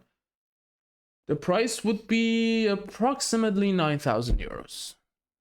9,000. We're living in Germany. In Germany, that Peugeot is 1,100. In Iran, with 80 euros per month that you're making, that much. Now we have ventured into a topic that I'm very passionate about, which is geopolitics and socialism versus capitalism. No, you cannot have that conversation with me. I'm not a socialist. You are, and Well, I'm very much a capitalist. I'm actually, it's very odd to me that me on the right side of the spectrum and you on the left side of the spectrum are able to have such a peaceful conversation so far, because both of us found the common enemy, which is the Islamic regimes in charge of our powers and in charge of our countries, and we're just focusing on that. Yeah, from my conversation with you, this one and the past one, I would, if I had to put you on a political spectrum, I would say you're definitely right wing in terms of economy, but you are more left leaning in social aspects. In social aspects, yes. Yeah. Like not even like fully on economy. There are some stuff about the economic aspect of the left that I very much love. Free education is nice. Like free education is super nice. That's something that is missing on the right. Yeah, like I wish the free education, affordable food, free healthcare, or like a universal basic income for someone that is like really struggling. Oh yeah. Like a social safety net for someone who's financially struggling. I would find that to be very necessary, because there are people who are struggling and they're not struggling because of the something that they have done. They're not struggling through the fault of their own. They're just struggling because of the sign of the times, because of the country that they lived in, the country they grew up in, the situation that they have with their immigration, whatever the fuck. But free market of capitalism, that's something, because like I compare it to the human psyche, and in my opinion, human psyche and the socialist way of living, they don't really match. Like in my opinion, the human psyche is based on the need to improve and to be better, to be more competitive. And in my experience, the left really punishes that aspect of a human being. But let's not go through there, because we still have to deal with our own shitty governments. Yeah, and just quick question. Go ahead. I'm not going to delve into this topic, but just food for thought for our listeners. Sure. Our listeners, they're not that many. This is the 3rd episode, but go ahead. Okay. I'm certain we cannot disagree on this, but what is the most capitalist country in the world? Easy answer. No, it's not an easy The biggest answer. body of capitalism, You the embodiment want me to say of the US. I don't want to say US somehow, but let me think about it. Most capitalistic country? There is, yeah. It is US. It's hard to say any. Can you guess how much the minimum wage is in the state of Georgia? The state of Georgia has Atlanta, the big cities. It's a very big city. The federal Georgia is less. Georgia is not as much as it should be, because in California I think it's $15, which is the highest. I think in California and in Seattle, is Seattle a state or a city? I forgot. I'm not sure, honestly. Seattle is a state. The capital of that state is, I forgot. But Georgia, the minimum I wouldn't wage. be surprised if it's $7 per hour. Correct. $7.25. $7.25. Yeah. Okay. How much does a Big Mac cost there? If you had to guess. Just not the meal. Just the sandwich, the shitty American Big Mac. That they have Martha, Bertha, all those millions of cows grinding into this one patty. Very important question. Big Mac menu or Big Mac single? Like without the fries and without the fries, without the drink, just the sandwich. $5? Exactly, you're good at this. I'm very good at it. Yeah. I know a lot about US history. $5, $5.50. Okay. So if you're getting paid if you're getting paid $7.25, raise it. They don't want to. Okay. Then bad for them. Then in Georgia must do something. I don't care about Georgia. Then I care about US in a lot of ways, especially about their foreign policies. But whatever the fuck that is happening inside their own country, it's their own thing. Especially because it's considered the United States of America. So it's like you have states after states after states. You have someone like Jesus, I'm forgetting all the names. You have like Bernie Sanders, that is the governor of Vermont. And you have whoever the fuck is the government of Georgia, I don't know. And you have why am I forgetting all the names? I'm actually super good at that. Tulsi Gabbard. No, she's not a governor anymore. Anyway, it's the United States. They have different states. They have different governments. They have different governors of each states, and they set their own rules. And those governors are chosen, elected by the people of that state. Yeah, but so if they have an issue with that, they should change it. It's very simple. When it comes to minimum wage, it has to pass by the federal government. Things like that. But back to the top. It has to, but still, a governor can make changes on its own. Definitely, but not on that. They don't want it because the person that is in charge of Georgia doesn't want to do that, because there are a lot of consequences that come after raising the minimum wage. It is not just Georgia. Businesses fail. Yeah, I just mentioned Georgia because it is the lowest. No. It is a big state with millions of millions of people living there, and Atlanta, one of the biggest urban cities in the world entirely. But just to not fork a Big Mac, just a sandwich there, $5, $5.50, and you get $7.25 an hour. If you work an hour, then get yourself a Big Mac, and you have $2 left for a Coke or whatever. Yeah, that's really not my forte. I don't want to get into a fist fight with you regarding, of course, the states of, like, not even the full United States, but like the affairs that is happening in one particular state, and I have no idea who the governor is. I have no idea where in the United States map it is located. I have a vague idea where it is, but I have very little information. And my experience with this podcast is it is much better if I speak about the matters that I do understand. Of course, no problem. And I don't think I have enough knowledge to be defending. Like, but I have very basic information regarding the minimum wage, and I know when you raise the minimum wage to an unreasonable price, it's just the small businesses that suffer. And when you have the closing down of a small business, you have the higher rate of unemployment. And I'm not really an economist. English literature. I'm good with Shakespeare and Christopher Marlowe. Sadly, I would get into this. But I have minor ideas of what's happening. You might be right, you might be wrong. Both of us could be right or wrong. If you apply real world events, the most small businesses, medium businesses die due to the tariffs. Let's not go there. Yeah. Just want to believe that as an open-ended. Really, let's not go there because we could actually go there. But I think it will be a waste of time. Yeah, of course. For the both of us, U.S., especially the internal affairs of the U.S., even though both of us are speaking English, and both of us are speaking English with an American accent, that really does not concern us. As much as the U.S. does concern me, is the only thing that about U.S. that does concern me, and it's foreign policy. And as far as foreign policies goes, I love what Trump is doing. I don't know what he's doing with the tariff wars. Maybe he's making a mistake. Maybe he's not. There are a lot of point of views that he has regarding Christianity, regarding social aspects that's happening in the U.S. that I am very critical of. But as far as his foreign policy goes, he knows how to deal with dictators. And the fact that when Trump came into power and my dictator government just put their own hands on their fucking head and says that now we're fucked, that gave me joy. That's like the very minimum usage that I have of Trump becoming the president. It's like, as long as it made my own government miserable, which it did, all good. We're good. Stay in power and make them bleed. Make them bleed as much as humanly possible. It would also, well, before that, it would also, first I have to say I'm a global person. You know, what happens in every single place, it does concern me, because at the end, what are we? We are humans. I cannot just say I'm not interested or I'm not gonna care much what happens in one country because it does not affect me. That is also what I mentioned at the start of this podcast, is what's happening to Sudan. Again, world's largest humanitarian crisis, according to the UN. No one cares because Sudan does not affect them.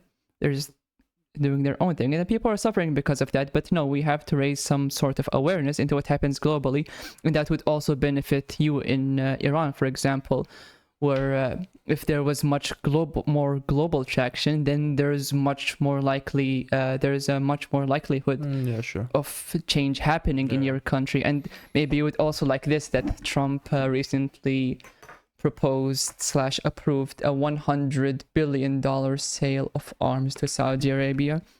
He did that, well, in his current presidency, and before that when he came to MBS in his palace and showed him this big chart of super advanced fighter jets, whatever, and he was like, this is for you, just like buying a candy or a toy. and they sold it to him hundreds of billions of dollars.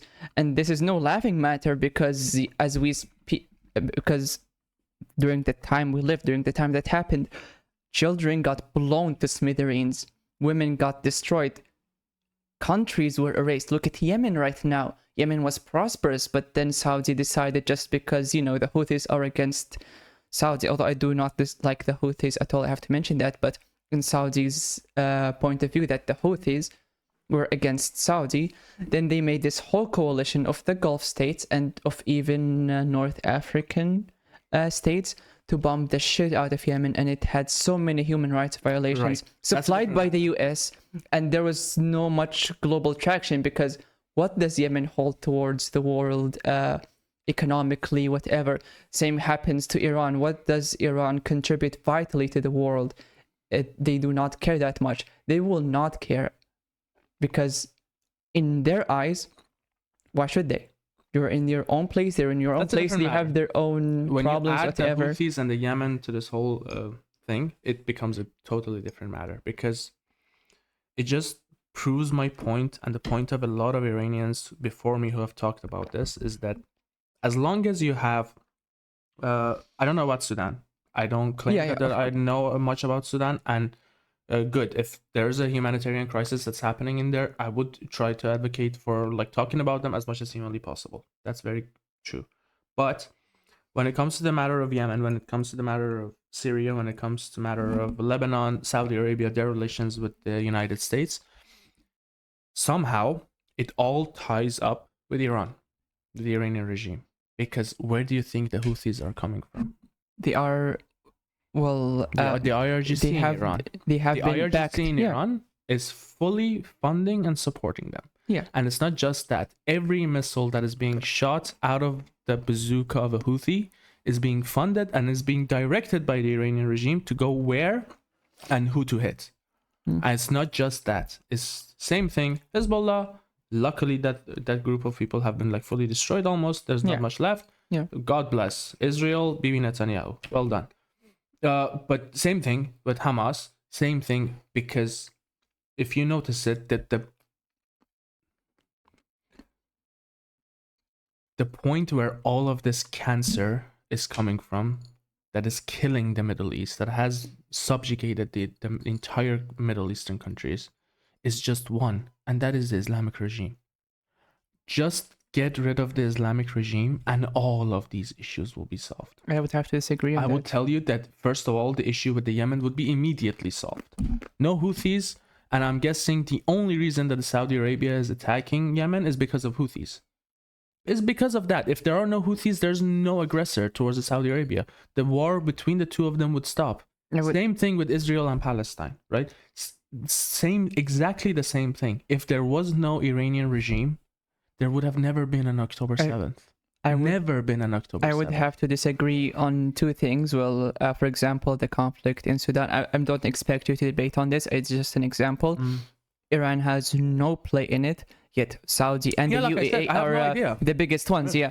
Let's take Palestine and Israel. It is not a matter of the Islamic regime in Iran. If the Islamic regime did not exist, which it didn't, at the time of the Nakba, where Hamas was formed and they were very active, the Islamic Revolution did not happen yet, and there was a lot of things. The only issue to fix what's happening in Israel, it is periodically, because I'm not saying the entirety of the issue that existed between the Israel and Palestine is because of Iran, but the one that is fueling the fire of that conflict is currently Iran, right? No, the issue existed long before they came around. I fully agree. For different reasons. For like one of the fundamental the reasons that there is, which is the fight of the Jewish people and the Islamic people, like the Muslims, right? So it's like a very fundamental fight. That one has nothing to do with the Islamic regime, because it didn't exist before we have that. to, although, to make sure. The issue at hand is that you have to see at who is putting coal and who is putting gasoline in this current fire.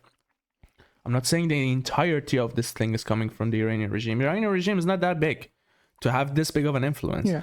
But the current influence that is happening, the reason that this world that we are living in is so fucked up, especially in our region, is there's one person, like one group of people that are putting flame on this fire, and that is the Iranian regime. Before that, fuck no, there were different reasons.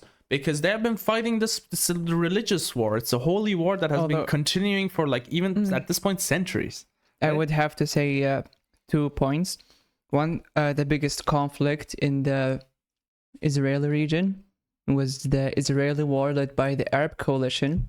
I'm pretty certain we can, if we that did since not we're both include the Islamic regime in Iraq. yeah, and That's was the biggest conflict that happened in Israel, and what's happening in Palestine/Israel is not a religious fight. It is not. It is the idea of Zionism. It is an idea of imperialism and colonialism. The majority of Jewish people do not support what's going on by the Israeli government. The Israeli government commencing what's happening is not based on religious reasons. It is based on simply colonialism and imperialism. The people in Palestine, they say, well, Hamas is a terrorist group, Hamas is being violent, when these people have tried one peace, have tried protesting, when someone throws a rock... Protesting against who? Against the Israeli occupation.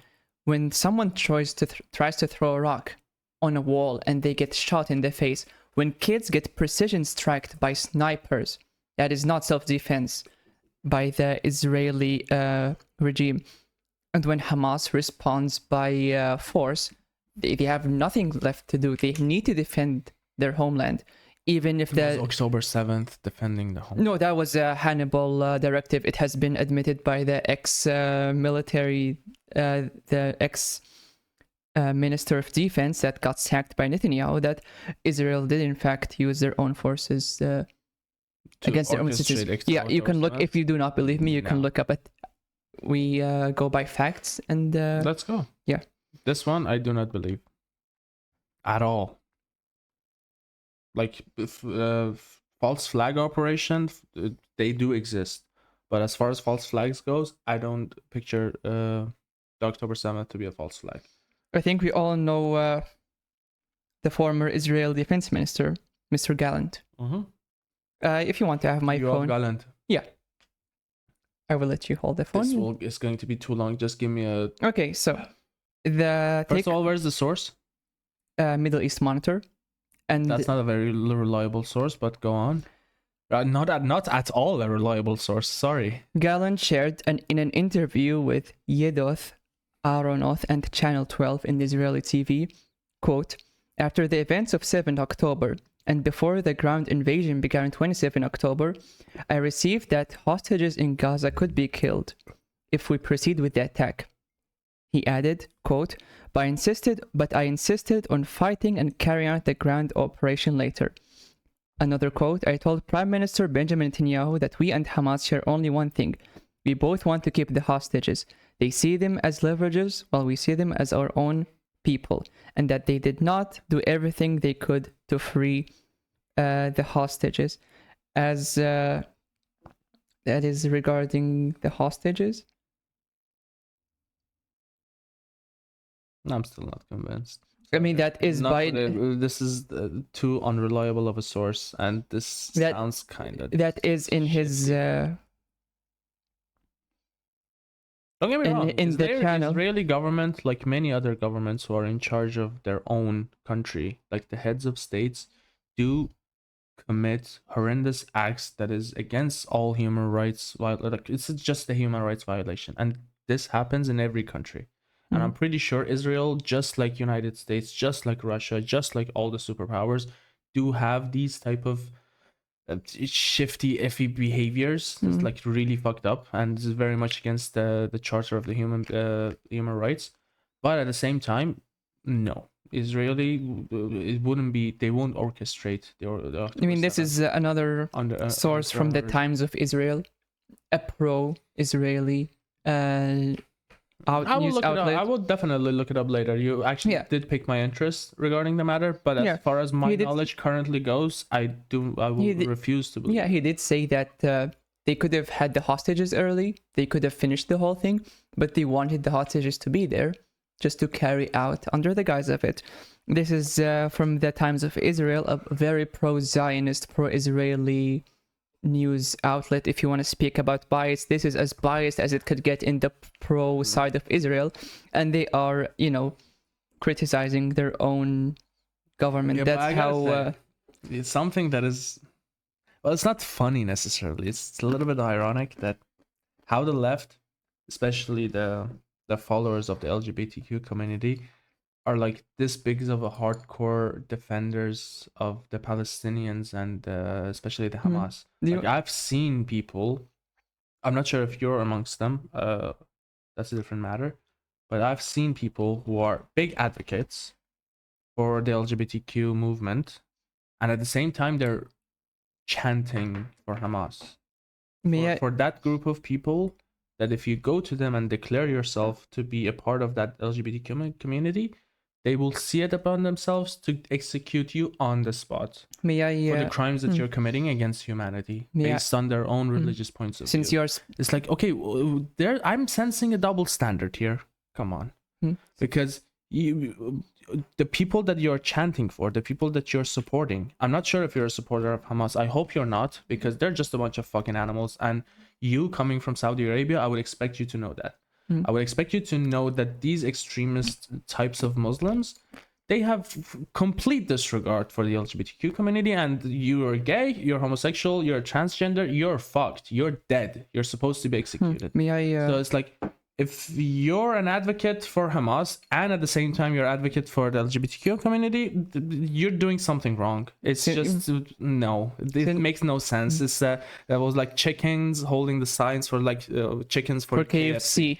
It's like, how is that even possible? Like, what are you thinking? I could explain to you, since you're speaking to an LGBTQ person.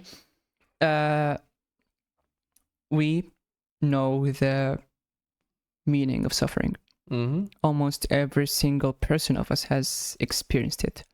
Severe suffering, severe discrimination. And when we say free Palestine, free Gaza, we are not empowering the militiants of a lot Hamas. Of you are. No, a lot of you are. No. You might not. Can I finish? So sure. You can, yeah. What's happening in Gaza, the ones who are being affected mainly are the civilians. Tens of thousands dead, millions displaced, starvation on a massive scale. When we say that what Hamas is doing to Israel is good, we are supporting their effort in defense. That's it. Because we want to have an end to the ongoing conflict. And not offense. Defense. The offense they're doing is defense. If we are not being like how can I say it? We're not Hamas. Basically, we do not support someone going out of their way to bomb civilians. A lot of you do. No, not at all. When we say that what's Hamas, you brought this. I can bring you multiple videos. Can I speak? When we say that what Hamas is doing is good, we are acknowledging the fact that, in despite of all the world leaders, even the Islamic leaders, the only ones who are doing this are Hamas. The only ones who are defending the civilians. Do you honestly believe that Hamas is defending the Palestinians? Yes. While they're using them, while they're building their bases and their rockets, like launcher sites, underneath the schools. And no, that was proven false. That was proven false. There were no. You brought rockets. me one article. I will bring you 20 articles of where the main headquarters of Hamas and where the tunnels were built. Of course. Exactly, literally under the schools. Of course. Under the schools of children. And this is one of the things that pains me the most, is that where do you think Hamas even learned how to use their own civilians and their own population as human shield? They are using that because the Iranian regime taught them how to use that, because the Iranian regime also taught the Hezbollah how to use your own population as a scapegoat. Put them in front of the bullets, let the Israelis kill you amongst those civilians, and then blame them for the civilians. The thing that hurts me the most is that when Hamas was going inside Israel, when they were capturing the Israeli people as hostages, and when they were bringing it back, when they were committing those atrocities, when they were killing Israelis, when they were inside Israel, they knew that this is not the war that they're going to win.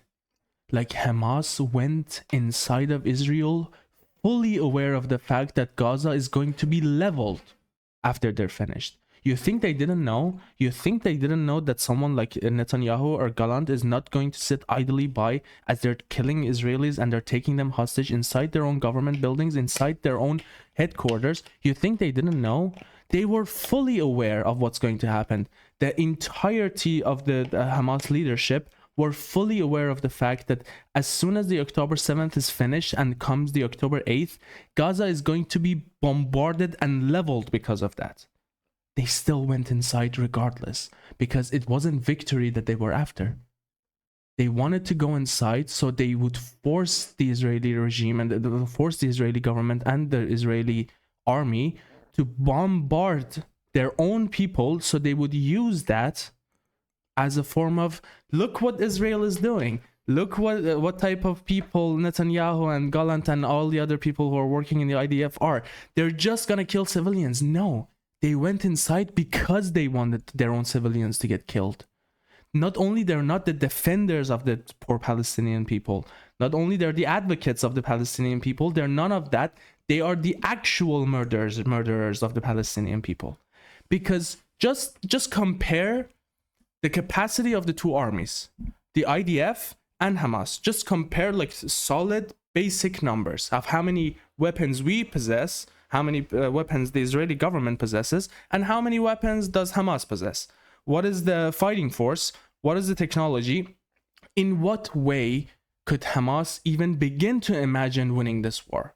In what way did Hamas even think that what they're doing on the October 7th is going to benefit the Palestinian people? In what way could it benefit?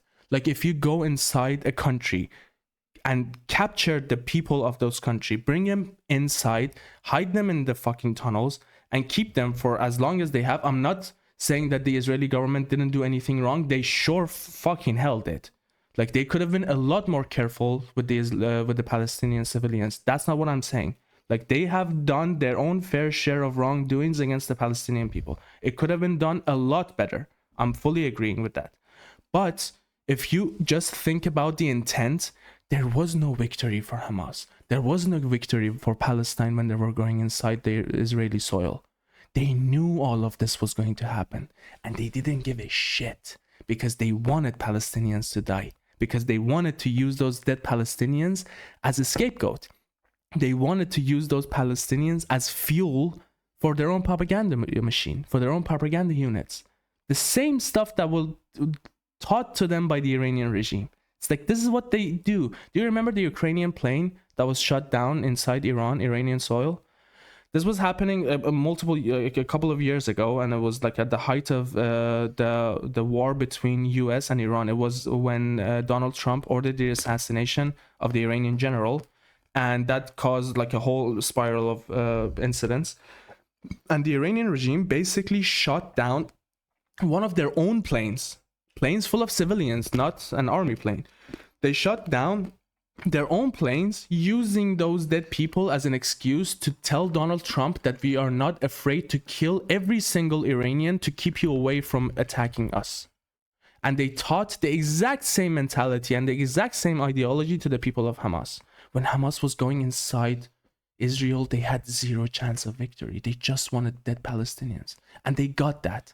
And they fueled all these bullshit propaganda everywhere. Good job, I gotta say. They did well. They did really well. When you had like people from the LGBT community, from the very thing that is supposed to be against Islam, when you have these type of people going to universities in US and protesting against the Israeli government in favor of Hamas, that's like a major success. I gotta give it to them. Like, they did well.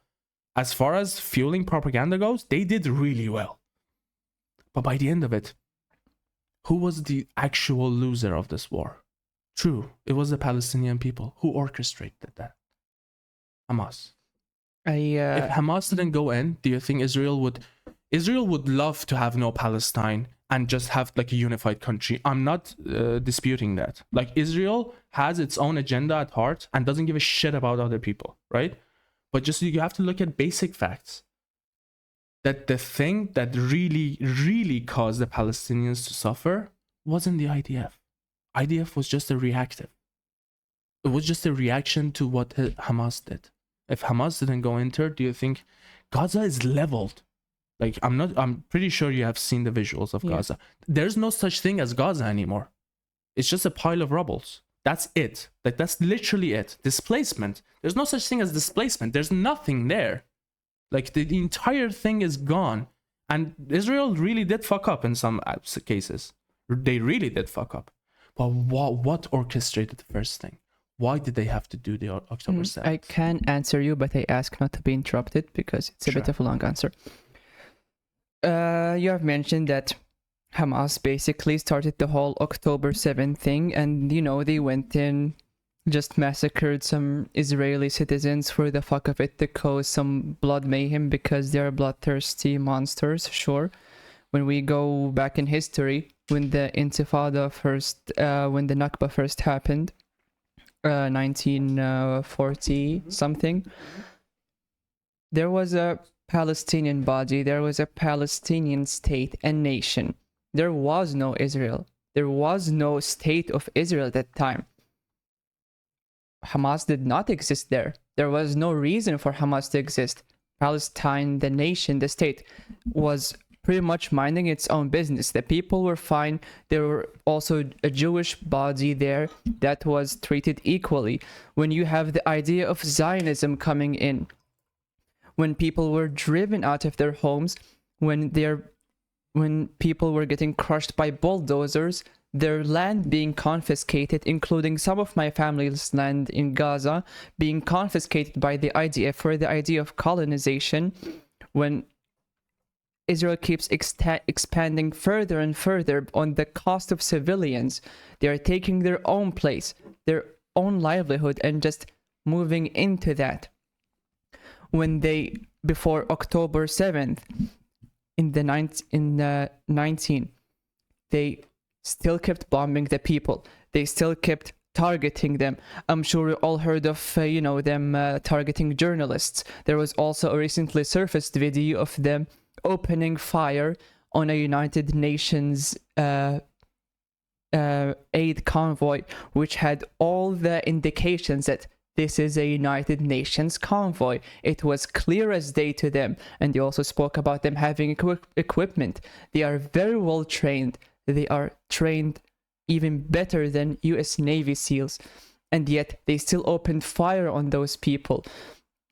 And decades and decades of constant bombing, of constant expansion. There was no leading of Hamas when these bombings happened. They happened when there was a truce, and even they were hoarding the sea off so the civilians don't fish. That was a fact. We all heard about that Al Jazeera journalist who got shot in the head by a sniper. And you mentioned that the Hamas equipment versus the Israeli equipment. Yes, exactly. The Israeli military is vastly superior than it is to Hamas. And yet you're telling me that somehow the Israelis, with all of their equipment, all of their advanced training, all of the intel from the US, still could not eradicate, as their goal is to simply eradicate Hamas with all this top-tier intelligence, when Hamas is just using tunnels and guerrilla warfare. They could not surgically strike them. They could not take the hostages. No, the Israeli military is so highly advanced, so highly trained, yet they still could not eradicate Hamas. You're telling me a couple of thousand guerrilla warfare based group, they instead had to level Gaza, and this wasn't the first time they did it. They kept doing it and doing it and doing it. They had decades. If they wanted to fulfill their promise of eradicating Hamas, they sure as hell could have. They could have done that in the span of less than a year with all of their advanced military equipment. But no, they keep killing journalists, they keep killing United Nations workers, and even there was a report by a journalist that when he saw a bodies of children that they were shot by sniper shots close to the chest, that this was not a collateral issue, that was indeed targeted. And if you look at the Israeli hostages released by Hamas and the conditions they're in, and as opposed to the Palestinian hostage released by the Israelis, who have severe malnutrition, severe torture marks, you're telling me that what are Palestinians supposed to do if not fight with any chance that they have? When you have a home, you are Iranian. I'm pretty certain you, during this whole podcast, expressed your intent to have your home back the way it is before the Islamic Revolution. When these people first started peacefully protesting with stones, kept getting killed, having their homes bulldozed, what are they all supposed to do next? They're fighting. They're fighting with anything they have. Even the slightest chance of winning is a chance at the end. When you're fighting this aggressor that has been attacking you for almost a century now, claiming that they want to eradicate Hamas. You had decades with your advanced Merkava tanks, with your advanced military that's being trained by the US, by top Western countries. You still cannot eradicate a couple of thousand of people. You have to take decades, level the entire country. That is not an excuse. That is not a reactive measure to Hamas. Not at all. I'm sorry, but that is the cold hard facts, that this is on purpose and it will keep happening. And even when they had the ceasefire, Israel broke it. There was a ceasefire. Israel broke it. They had the history of breaking ceasefires. Which one are you talking about? I have to answer you for that because since I have to answer all of this, I want to know which ceasefire did Israel break. So I can all of them. That. Which one are you referring to? The most recent one for the October war. They had a ceasefire and they broke it militarily. So when you say that Hamas causes, no, they did not. This is the result of almost a century-year-old of constant aggression, constant eradication. It will never stop. Even if Hamas is destroyed, it will never stop. Look at Trump's video of Gaza that he posted, Gaza turning into a resort. He even mentioned that the United States will take Gaza by military force for themselves. That is what Palestinians have to face, that this is not a war against the militia. This is a war to take the entirety of Gaza, and we have to do anything to the last person they're gonna fight. They, unlike any other country, they have a belonging to home, and they will take every single chance to keep their home and raise the Palestinian flag at all costs. And no one, even if they eradicate Palestine, the idea will live on now and tomorrow and forever. They cannot take this away from the people. So yes, they do have to fight. They will fight. They are not the aggressors. Okay, can I answer? Yeah. Okay, a couple of things. First and foremost, Trump video thing, very stupid. So let's first of all talk about the things that we actually do agree on. Secondly, you cannot talk history. You know why? Because you go to the previous war where Israel was the aggressor and then Palestine wasn't. Then you go to the previous war when it was the other way around. There was the Arab nations. Then you go to the previous one. Just like you said yourself quite well, that region has been in war for God knows how many years now, right? But I will tell you that you cannot really go down that path of history, because if you're talking history, there should be no Palestine even from the get-go. Based on what? Based on a lot of things. Based on the Jewish religion, based on the fact that there is significance to that area for the Jewish people. There are like visual and tangible significance that they just have it in their own history. That's first. And secondly is like, if we're talking history, is like, which history are we talking about? We're talking about the history where Israel was the aggressor and they shouldn't have attacked Palestine, or where it was the other way around. My thing is that let's focus on the issue at hand, because if we're talking history, 200 years ago, there was no Palestine. Jewish people, but still did exist, right? It's very, very basic and simple. because the British government, the British Empire, fucked up so badly when they were dividing all those nations and say, okay, this part belongs to this one, this part belongs to that one. They fucked up so badly that they basically were the starters of this war, of this unholy, disgusting war between the Israelis and Palestinians. We cannot talk history, because if we talk history, we go just 200 years back, and there's no such thing as Palestine. Palestine, no. I didn't interrupt you, and you're not supposed to do the same thing to me. When you have this, it's like, no, you can't. You cannot go back to the history. Yes, there are a lot of times when Israel was the aggressor and they were not supposed to be the aggressors. It's like, no, you're not supposed to do this and you're not supposed to do that. You fucked up here and you fucked up there. Just like every other government on the planet Earth has fucked up in their own history periodically. Iran, some part of its history was the aggressor and some part of it was the defender. When you were talking about the Iraq-Iran war that took 8 years to be dissolved, yes, like Iran was supposed to defend itself, and it did defend itself quite valiantly and quite valid. Like no one was saying that Iran was not supposed to defend itself. Go 200 years back, and then you have something completely different. Then Iran was the aggressor, and they were not supposed to be the aggressors, right? We're talking about the issue at hand. Because history does not work here. If we're talking history, we should talk about the history that Israel was still like supposed to be a nation for Jewish people because of what they went through the both world wars. And that's like, okay, you're supposed to be a nation, and they're supposed to be a nation where every Jewish people feels free to express their own religion completely freely, free out of fear, free out of everything, right? No history. Because if we're talking history, yes, Israel has fucked up multiple times. During the Lebanon war, they did some stuff that they were not supposed to do, and they made mistakes. If we're not talking about the history, we're just supposed to be talking at the issue at hand, which is the issue that is plaguing the entire Middle East at the moment. And that's what I'm saying. No Hamas. Why? Why even there's supposed to be something like Hamas? Why are they even supposed to exist? Why are they even supposed to commit this type of atrocities to have this type of outcome?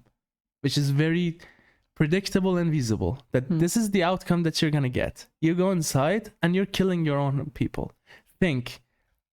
Just don't mention something that happened 200 years ago and now you want to seek revenge for it and say, okay, now we want to do this. Now it is our right to fight against the tyranny. Now it is our right to make Palestine as great as it was.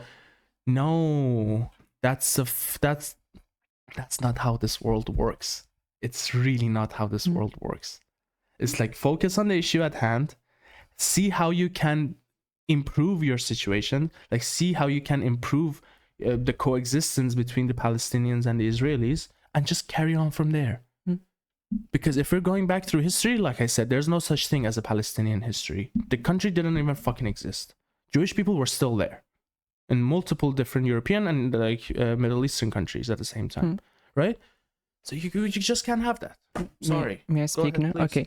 So you mentioned that I was going 200 years ago to something irrelevant, when no, the fact I was talking about the nation of Palestine, which in fact still is relevant to this day, because it still exists to this day and it is not taking revenge at all. It is. What was October 7th? It's fighting for the right to remain peaceful, because from 1940 it was happening from then until today. There was no pause, there was no period of this everlasting peace until the bad guy Hamas popped up and they fucked everything up. No, it was ongoing from there. And based on your logic that or argument that Israel has a right to exist because it says so in their book, well, that is, I'm sorry, but that is just weird. If my book says I have a right to that place, then I should have it. I mean, according to Islam, Muslims do have a right for the Palestinian region and Al-Aqsa Mosque. So do the Christians. So who has it then? Just because a book, the one that came with Islam came yeah, after. but still, like, you cannot just claim something that someone already claimed it for themselves. It is still there, and the book does not. That is so fucking not your argument. Like, the entirety of this thing, that you have Masjid al-Aqsa and then you have the Jewish thing, and you just want to coexist. It just doesn't work. No, but One of them has to submit. One of them has to say no. I'm still talking here. The fact that just written in your book that I have divine belonging to this land does not give you the right to eradicate and kick out the people who are already there, regardless if Palestine didn't exist 1,000 years ago. The people are there. Palestine exists there. You cannot just come in and kill all the people, drive them out of their homes. And trust me, the Palestinians do support a two-state solution that is fair, first of all, fair, but the Israelis won't, because the end of the goal is to annex everything, not just Palestine, but the Levant region, which the idea of Zionism also imposes, is the greater Israel, which expands through the entirety of the Levant region and part of Egypt. Yeah, which the concept includes of Great Israel is actually something that I'm very much opposed to, because one of the things that Israel does that really pisses me off, that they don't really paint their defining borders. It's like, okay, we still have some unfinished business with this region. We might want to do something a little bit more, trying to this is something that I do have a criticism towards Israel. But my point stands. And that is still proves the fact that Israel will not stop, will never stop until they achieve the greater Israel. And you did mention that Jewish people have a right to express their religion, their identity freely, as such as they should, as every single person on God's green earth. It's not God's green earth, but it's the same. But Israel only accounts for about 50-60% of the Jewish population worldwide. And most of the people who came to Israel, including Bibi, were European natives. And I'm not... You say 50% and 60%, yes, that's valid. But at the same time, you have to understand the fact that the existence of such a thing, the existence of such a exclusively Jewish state is, it might be 60% are benefiting from it currently, but if something that happened in the 1940s in Europe is going to happen to the same population again, at the very least they have somewhere to fall into. But they have somewhere to run away towards. But they have somewhere that fully defend them. So you cannot just say, okay, it's 50% of the Jewish people, 60%. No, the other 40% are still very much counting on the existence of Israel for their safety in the future. Maybe not now, but their safety could very well be under... although the other 50-40% do live in peace and harmony, and the vast majority of them do heavily oppose the idea of Zionism.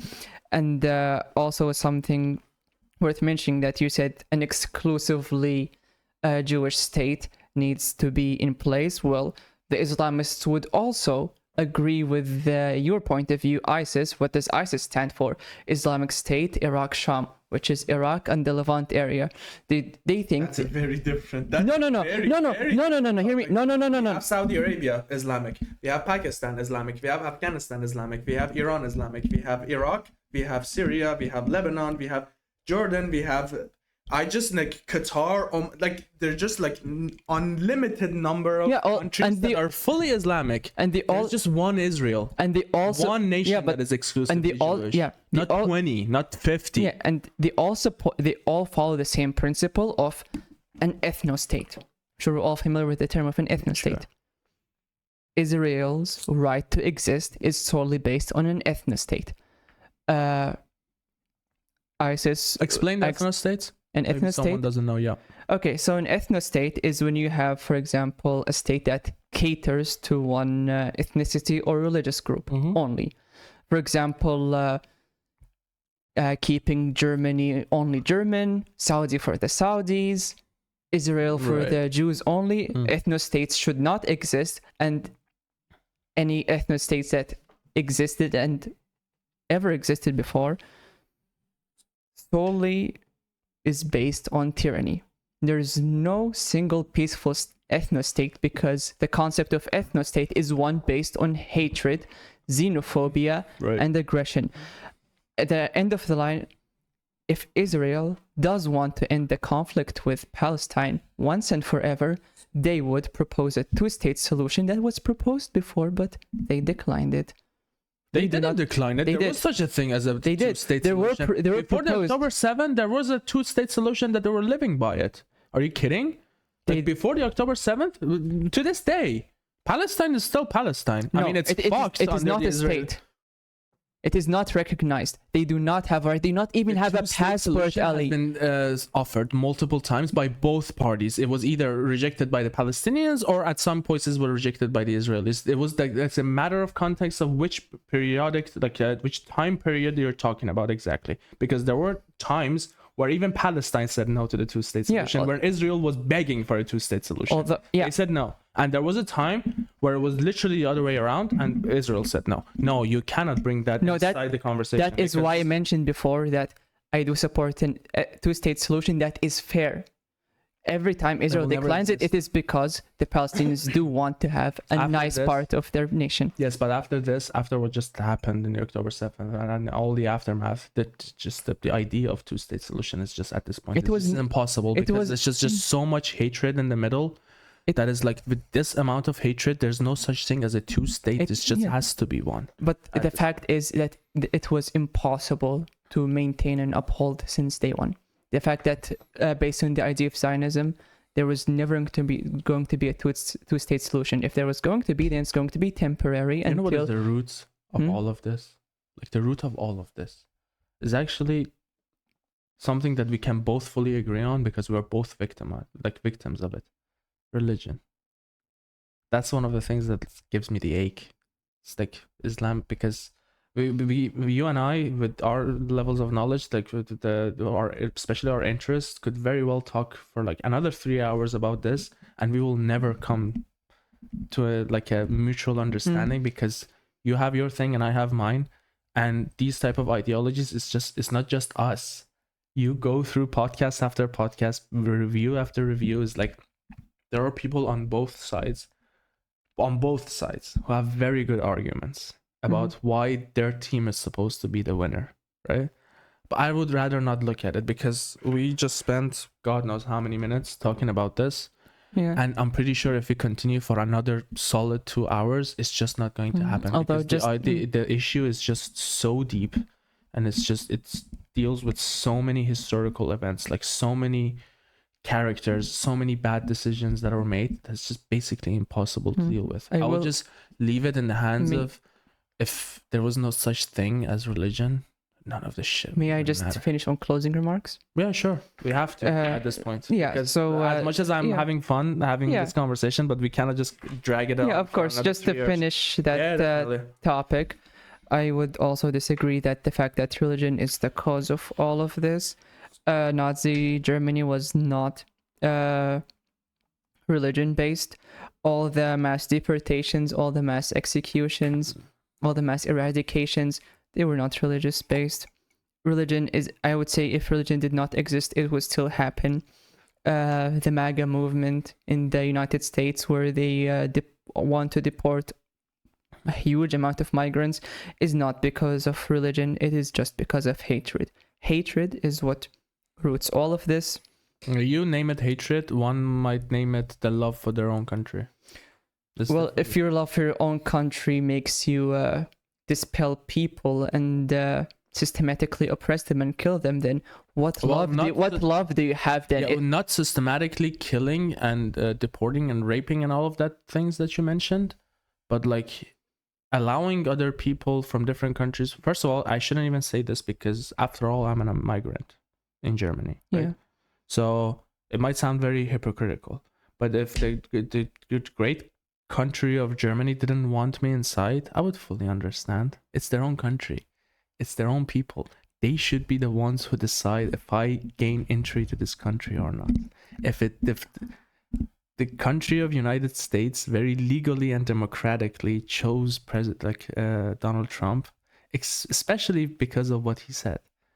Because let's face it, maybe it's wrong, maybe it's right, I don't know, but it should be upon the decision of every American whether they want more people inside their land or not. I'm sorry, it's their own land, it's their own country, it's their own flag, it's their own everything. They chose someone to be democratically elected to be the head of that state. And he became the head of that state with having the slogan that I'm going to deport a lot of migrants. And the people of the United States said yes to that. And they're not unhappy with people being deported. And as someone who's a migrant, I see how fucked up that is. I see that how many of those people just went inside of US with no bad intentions, with just wanting a better life for themselves. I fully understand that I am that person. Like, I'm here because of that. I'm here because Iran did the same thing to me. It made me want to live elsewhere, right? But if Germany and the German people didn't want me there, I'm not supposed to be here. It's their own country. It's very simple. This is something that I will never understand about the hatred that like the American right is getting because of the immigration. It's their own country. It's very simple that it's their own country. They're not obligated to take anyone else inside. And if they choose that they don't want them, sorry, try your luck elsewhere. And I gotta tell you, if Germany didn't allow me entry, I would try my luck with Austria. I would try my luck with France. Do that. But you cannot just say this to say no deporting. It's awful. It's fucked up that all these people came here for a better life, but they don't get to have it. But they just don't get to have it because the people of that country said no. You cannot force yourself into someone else's home and says, I'm fucked up, I'm poor, I'm hungry, like I need a place to stay. It's like, I understand and I feel bad for you and I will try to help you as much as I can, but this is this is my home. You cannot just come in uninvited. It's very simple. This is something that I will never be able to understand. It's like someone owns a home and someone owns a piece of land and someone owns a country and they decide that they just want to keep it for themselves. Everyone should understand. If Germany didn't want me inside, I should have understood that they don't want me there. I will try my luck elsewhere. Okay, can I speak now? Please. But no interruption. Also, I mean, you did mention, this is just a side thing. I'm not going to get deeper into it. You mentioned that the people of said state have a right to determine who comes in and who doesn't, yeah? Sure. By that notion, then the state of Palestine had every right to expel the Israelis out with zero questions. That's that. And now you call it... There's no such thing as the state of Palestine. Oh, there was... you claim that what they're doing is out of love for their country, but I would heavily disagree. This is not out of love. This is out of hatred completely. When someone likes their country, what do they want? First, they want better life for everyone that is a national of this country. We are citizens of a country. We want our lives better. We want to prosper. That's one. Two, we would actually do things that would not only prosper us as people, but also advance our country. That is not happening by the MAGA cult. They are not helping the country prosper. They are not prospering. They're losing jobs because of tariffs. They are dying because the anti-woke orange man fired a lot of senior officials for flight safeties. And well, you're laughing, but kids to the orange man, I'm laughing. Yeah, it was a funny one. Yeah, kids, families, innocents died in plane crashes because he just decided to fire pretty much people of color because democratically elected. I'm talking because they are DEI hires. Hundreds of people died in 1 month in his presidency. Look at how many plane crashes because he kicked a lot of senior officials. That is one. He ruined all that America stood for with its allies by subjecting them with tariffs.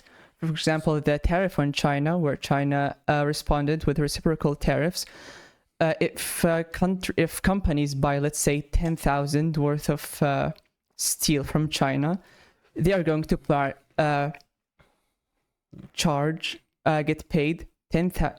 have to pay 10,000 as tariff tax. And now, where does this tariff tax pass into? I am a company. I need to run my business. I'll let my consumer pay for this tax. So not only are they not making lives better for themselves, they're making it worse. They're increasing their prices. The price of the dollar fell. The all relations are now shit. For Mexico, one of the biggest trade partners of the US, Canada, the closest ally the US has, completely destroyed any good standing they had. So the country there is just gone. The US stock market, you are a capitalist, you do care about the stock market. You have seen it dwindle, all in the red. The S&P fell so drastically, and it affected the people very, very badly. And now there is also suppression of the rights of people. For example, my people. So my people are not political, by the way, and a lot of them are American nationals born and raised. When you vote for this, you're not voting for love. They're fucking themselves up, the country, the citizens, all to get the brown person out. If they wanted to actually love their country, they would make changes. They would make the people have free healthcare. I would vote for someone that gives me free healthcare. That is loving my country. I would make the prices affordable. That is someone who loves their country would vote for this. For all of my citizens to have equal rights, to have better living environments. No one votes for free healthcare there. The leading cause of debt in the US is medical debt. To give birth to a baby, you have to pay tens of thousands of dollars just to give birth. That's awful. So when you tell me that someone is voting for the expulsion of people, to send them to poverty, to even death, to create this huge social tension at the cost of themselves, what have they achieved? Nothing. They make the country worse, worse, worse. That is not love. That is blind hatred. And if we're speaking about democratically elected leaders, Hitler was democratically elected. Mussolini was democratically elected. All those tyrants in World War II were democratically elected. Do we have to respect what they're doing? Fuck no. We're not going to. So anything that saying that voting against migrants is not out of love. And also worth to mention that if migrants are just going to simply disappear, the economy will, because undisputably a lot of the bulk of the force that goes into key industries, for example, agriculture and transportation, construction, is done by migrants in the United States. This is just hatred. No country can simply expel that many people at the cost of its own betterment and call this love. That is not love. Okay, can I respond? Of course, go ahead. It's actually very simple, and you, luckily for me, you answered it yourself. Like the answer that I'm supposed to give you is something that you already answered. And it's actually very, very, very simple. And for people like you and I, who are coming from like a full-on dictatorship countries, should fully understand this better than most people. 2 words. Democratically elected, which means you have 4 years. 4 years. That's all you have. You have 4 years to do something that is benefiting your own country, which is unlike definitely. Which is unlike what you said about Hitler and Mussolini. Only 4 years, nothing more. It's not something that you have to be in. You're not going to be in charge of your own country for eons. You're not going to be in charge of your country for 500 years. You're not going to be in charge of your country for as long as you live. No, all you get is 4 years. Donald Trump, like him or hate him, he has been democratically elected, unlike our countries. They're your country and mine. And if he fucks up, and if the people of the United States decided that he has fucked up, he is not going to have a second term. He's not. That's because there is something as the United States Constitution that protects people from this type of tyranny. That's why they have the First Amendment and the Second Amendment to enforce the First Amendment. That's why they have the usage of guns. It's like, okay, if my own government turns into a dictatorship, I have my AK-47, I have my M16, and I will revolt against that government that is not allowing me to say what I want to say. In Nazi Germany and the fascist era of Mussolini, you couldn't say whatever the fuck you wanted to say against the government. You would be held accountable for even the slightest criticisms towards the government that is ruling you. But in the United States, say whatever the fuck you want against Donald Trump, he is only going to be in charge for another 4 years. If the people of the United States decided that they don't want this forms of policy governing their country, you know what they're going to do? They're going to change it.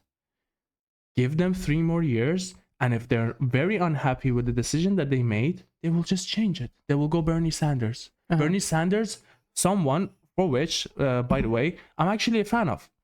A lot of the things that Bernie, like if Bernie would be against Donald Trump instead of douchebags like Biden and Harris, if Bernie was the democratic election for the general election of the US, let's go Bernie. Bernie is better than Trump, in my opinion, right? In a lot of ways, Bernie is better. But Kamala Harris was not. Biden definitely was not. And you know what? The people of the United States said, fuck this. I'm going to vote him in. And they voted him in. Unlike our countries, the people in that country actually have the ability to vote whoever they want inside that office that they have. And they said, all right, Biden fucked up quite bad. Let's give Donald Trump 4 more years. And you know what's going to happen? If he fucks up too much, it's just going to go back to the other side. Very simply. All he has is 3 years.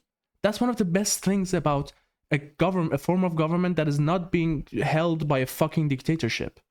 It's like, if you fuck up, you don't have another place. You don't get another shot.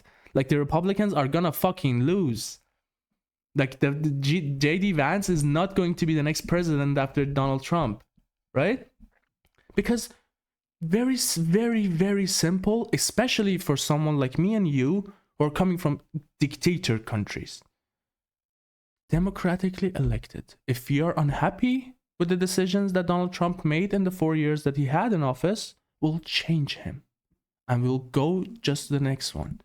But at the current moment, with the current state of being and the current situation that is going on in the world, with the Ukraine war and the Russian war, with the Israel and Palestine, with something that's happening with India and Pakistan at the same time and now, at the current moment, they said, I, Donald Trump.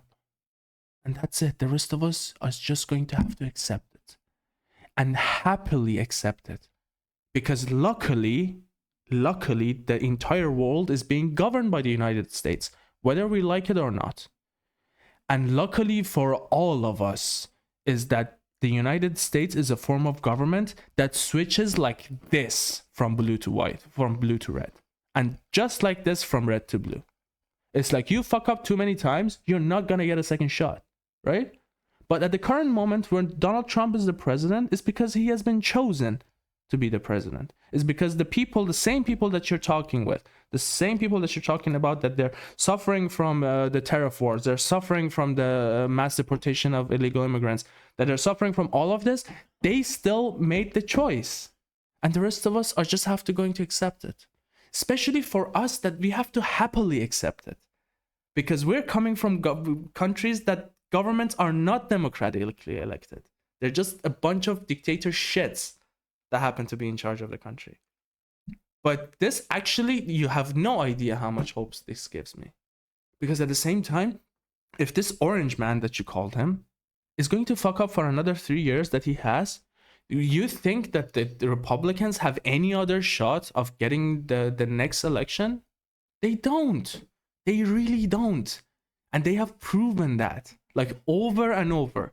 So it's like there's a spiral of like Democrats, or like there's spiral of Republicans, and the American people say, you know what, this country has been read too many times. This country has been read for too long. Maybe it's time to give Clinton a shot. Maybe it's time to get Obama a shot. Maybe it's time to give Biden a shot. They give the shots. They have the ability to give the shots. They have the ability to say, I elect you. You don't just get to sit on my shoulder because you have wealth and you have power and you have influence and you have an army. No, we elect you. We write your name on a fucking piece of paper, put that in a box, and guess what? We'll choose. They chose Trump. let's see if he fucks up enough for another 3 years, so the Republicans would get this another term after him. Mm-hmm. Maybe they will, maybe they won't. But this gives me hope that if it's going to stay red, it's not going to stay red forever. It's only going to stay red until the red fucks up. And that's actually happens to be the case. Because if you have like too many lines of like too many Democratic presidents, they're going to say, okay, something is off. Because as far as my experience goes, every time you go, I'm a right winger, right? But even I do firmly believe that if you go a little bit too far towards the right, you have fucking Hitler. And you have too far going to the left, you have Stalin, right? You have both sides of a spectrum. And the best thing about US is that they don't allow it to go all that far. It's like they will reach a point. I'm pretty sure like the Republicans after Trump, maybe they have another 4 years. If they fuck up too much, they're just gonna say, okay, this is fucking racist. This is like blatant racism and like homophobia and transphobia and whatever the fuck it is. Because you give power to any form of government, they're just going to fucking abuse it. And the same thing, like I'm a right winger and I'm a Trump fan, right? But I know if it's Trump, then it's JD Vance, then if it's another red, the third one is going to be a fucking piece of shit dictator. You cannot just have both, just carry on with the Republican or carry on with the Democrats. No. And that's the best thing about US. It's like they don't allow any party to go that far off the spectrum. Like, behave. And if you don't behave, we're going blue next time. At the moment, they decided red. They decided for the tariff wars. They decided for the mass deportation of immigrants. They decided. The people of the United States collectively decided for that. The rest of us will just have to accept it and actually respect it. Because at the very least, we know that it can switch very, very quickly. Literally the next 3 years, like Trump might fuck up so bad with this tariff wars, with everything else, that the United States just goes fully blue. That says, okay, let's have Elizabeth Warren. Let's have Nancy Pelosi, right? Let's have someone that is like super blue. The possibility exists. And that's the best thing about US, that the possibility of such a thing exists. And as long as we have that, we have to have like a little bit peace that, okay, at the very least, this is not going to be a dictatorship form of government that is like all red every time, every day for the next 100 years. Unlike it was when it was Hitler and Mussolini. It's like, okay, do you think Hitler was going to accept the political opposition? Like, he was killing his own fucking generals for accepting to take his charge after that. Like, Erwin Rommel was one of the Hitler's generals. That was like one of the diehard fans of Hitler's generals. And they went to him and they asked him that if something happens to the Führer, are you going to be like leading this party after? And he said yes. And he, like 1 week after that, he was dead. Like by the hands of Hitler. Like, he killed his own most top-ranked general, Erwin Rommel. Because no political opposition, what are you talking about? That's not the same thing with US. They choose. And at the moment, they chose this.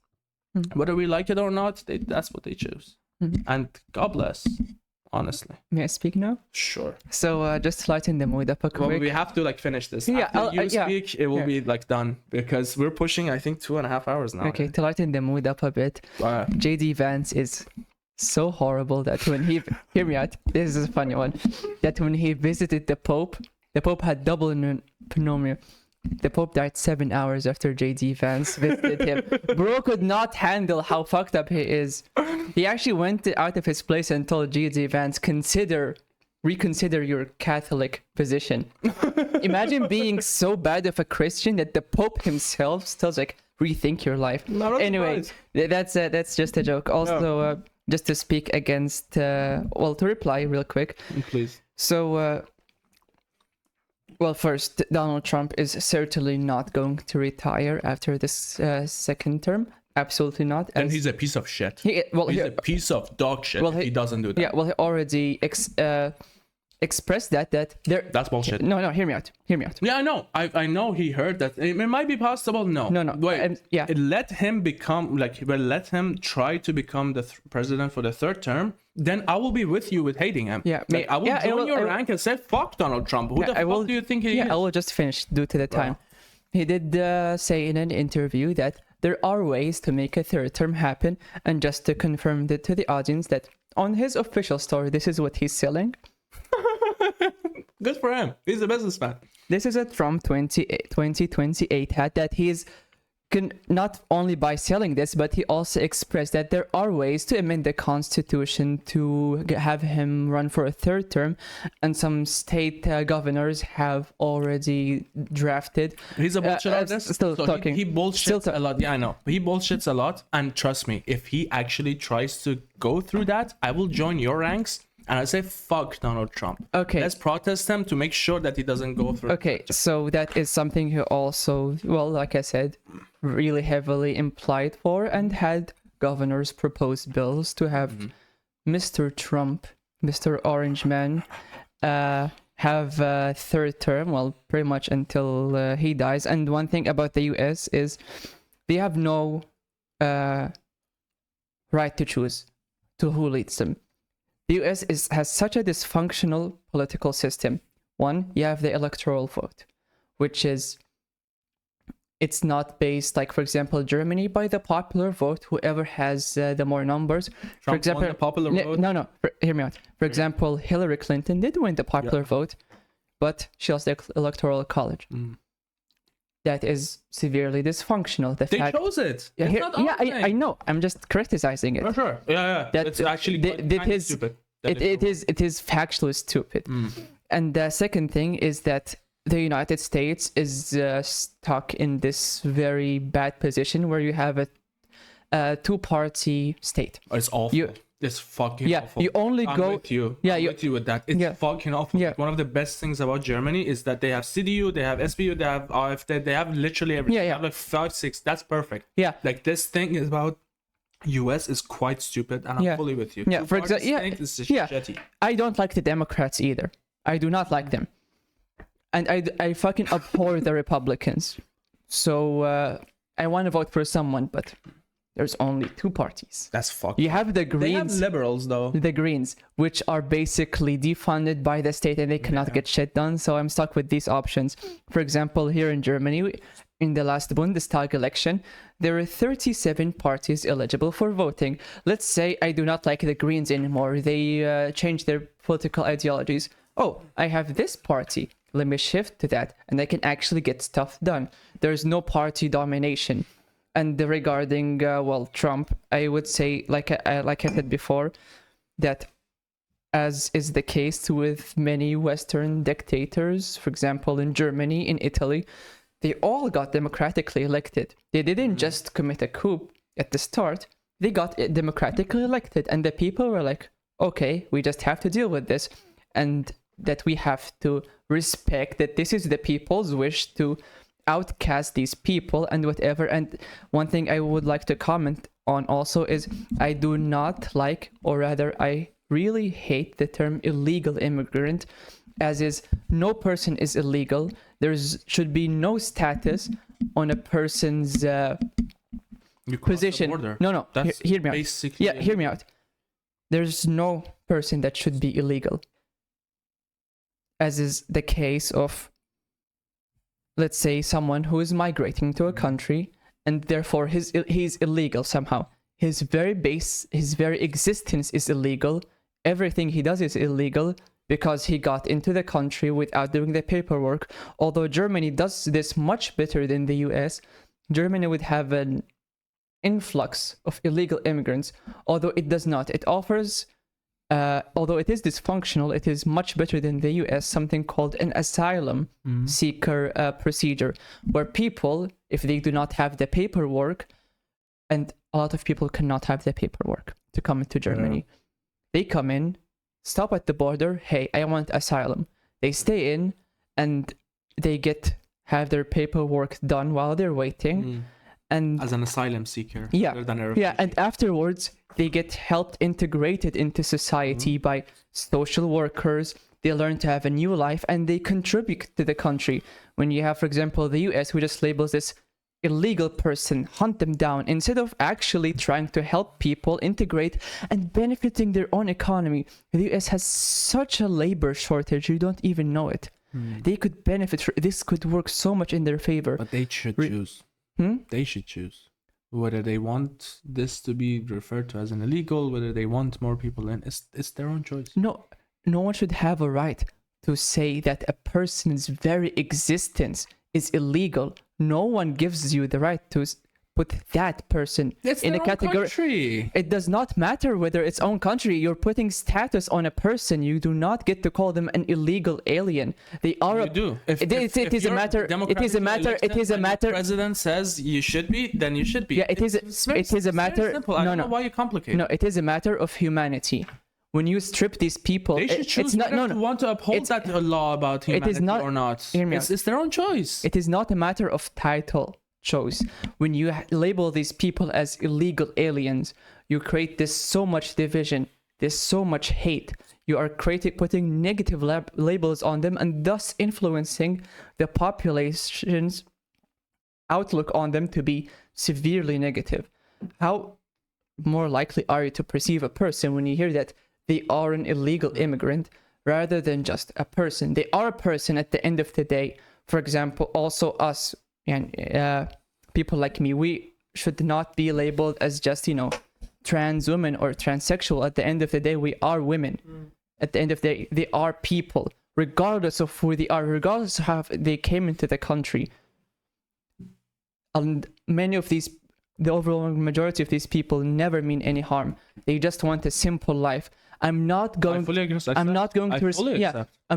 to respect someone's decision to send a person to their doom, to their death, and just say, oh, well, he's in office democratically. Fuck no, I'm going to protest this. Protests are democratic. Your right to protest, it should exist, right? Yeah. But if your right to protest doesn't change the rule, you're just protesting for literally no reason. And I'll tell you, go protest, right? I'm with you. I'm with you. I'm a migrant, for fuck's sake. Yeah. Like, I'm with the idea of people entering that country and staying in there, working in there, with majority of them are just willing, like, doing that to find a better life. I'm with you. The fact that we have the right, like, the American people have the right to protest against that says it all. It's like, protest against it and change it, because you can do that. And if it's not being changed, that means that you don't want that change. It's very, very simple. I'm actually with you for a lot of these things, but I'm putting someone's right above all of that, and it's the right of the people and the population of the United States. They choose, and they get what they choose. You protest, make the change, especially with the United States, because you can make the change in California and turn it into a sanctuary state. It's like, I will take all of them now, right? That's what the rules are there for. To protect all of them. If it was feasible, if it was like possible for the US to accept all of that, go for it. They're here to help you, and you're here to help them. They will make your the fucking country was based on, like, formed under immigration. Like, what do you think US is? It's just a bunch of former Germans and Irish, exactly. The Dutch and the French. That's what US is. It's like a country of fucking immigrants, right? But those immigrants chose to say, okay, at the current moment, no. And protest. It's fucking amazing that you can make an actual, like, demonstration against that. Say, okay, I'll protest this against my own government. You have the right to do that, and you should do that. I will just add a closing remark, because I think we stretched it. Yes. To everyone in the US, like, I will support you. Go protest.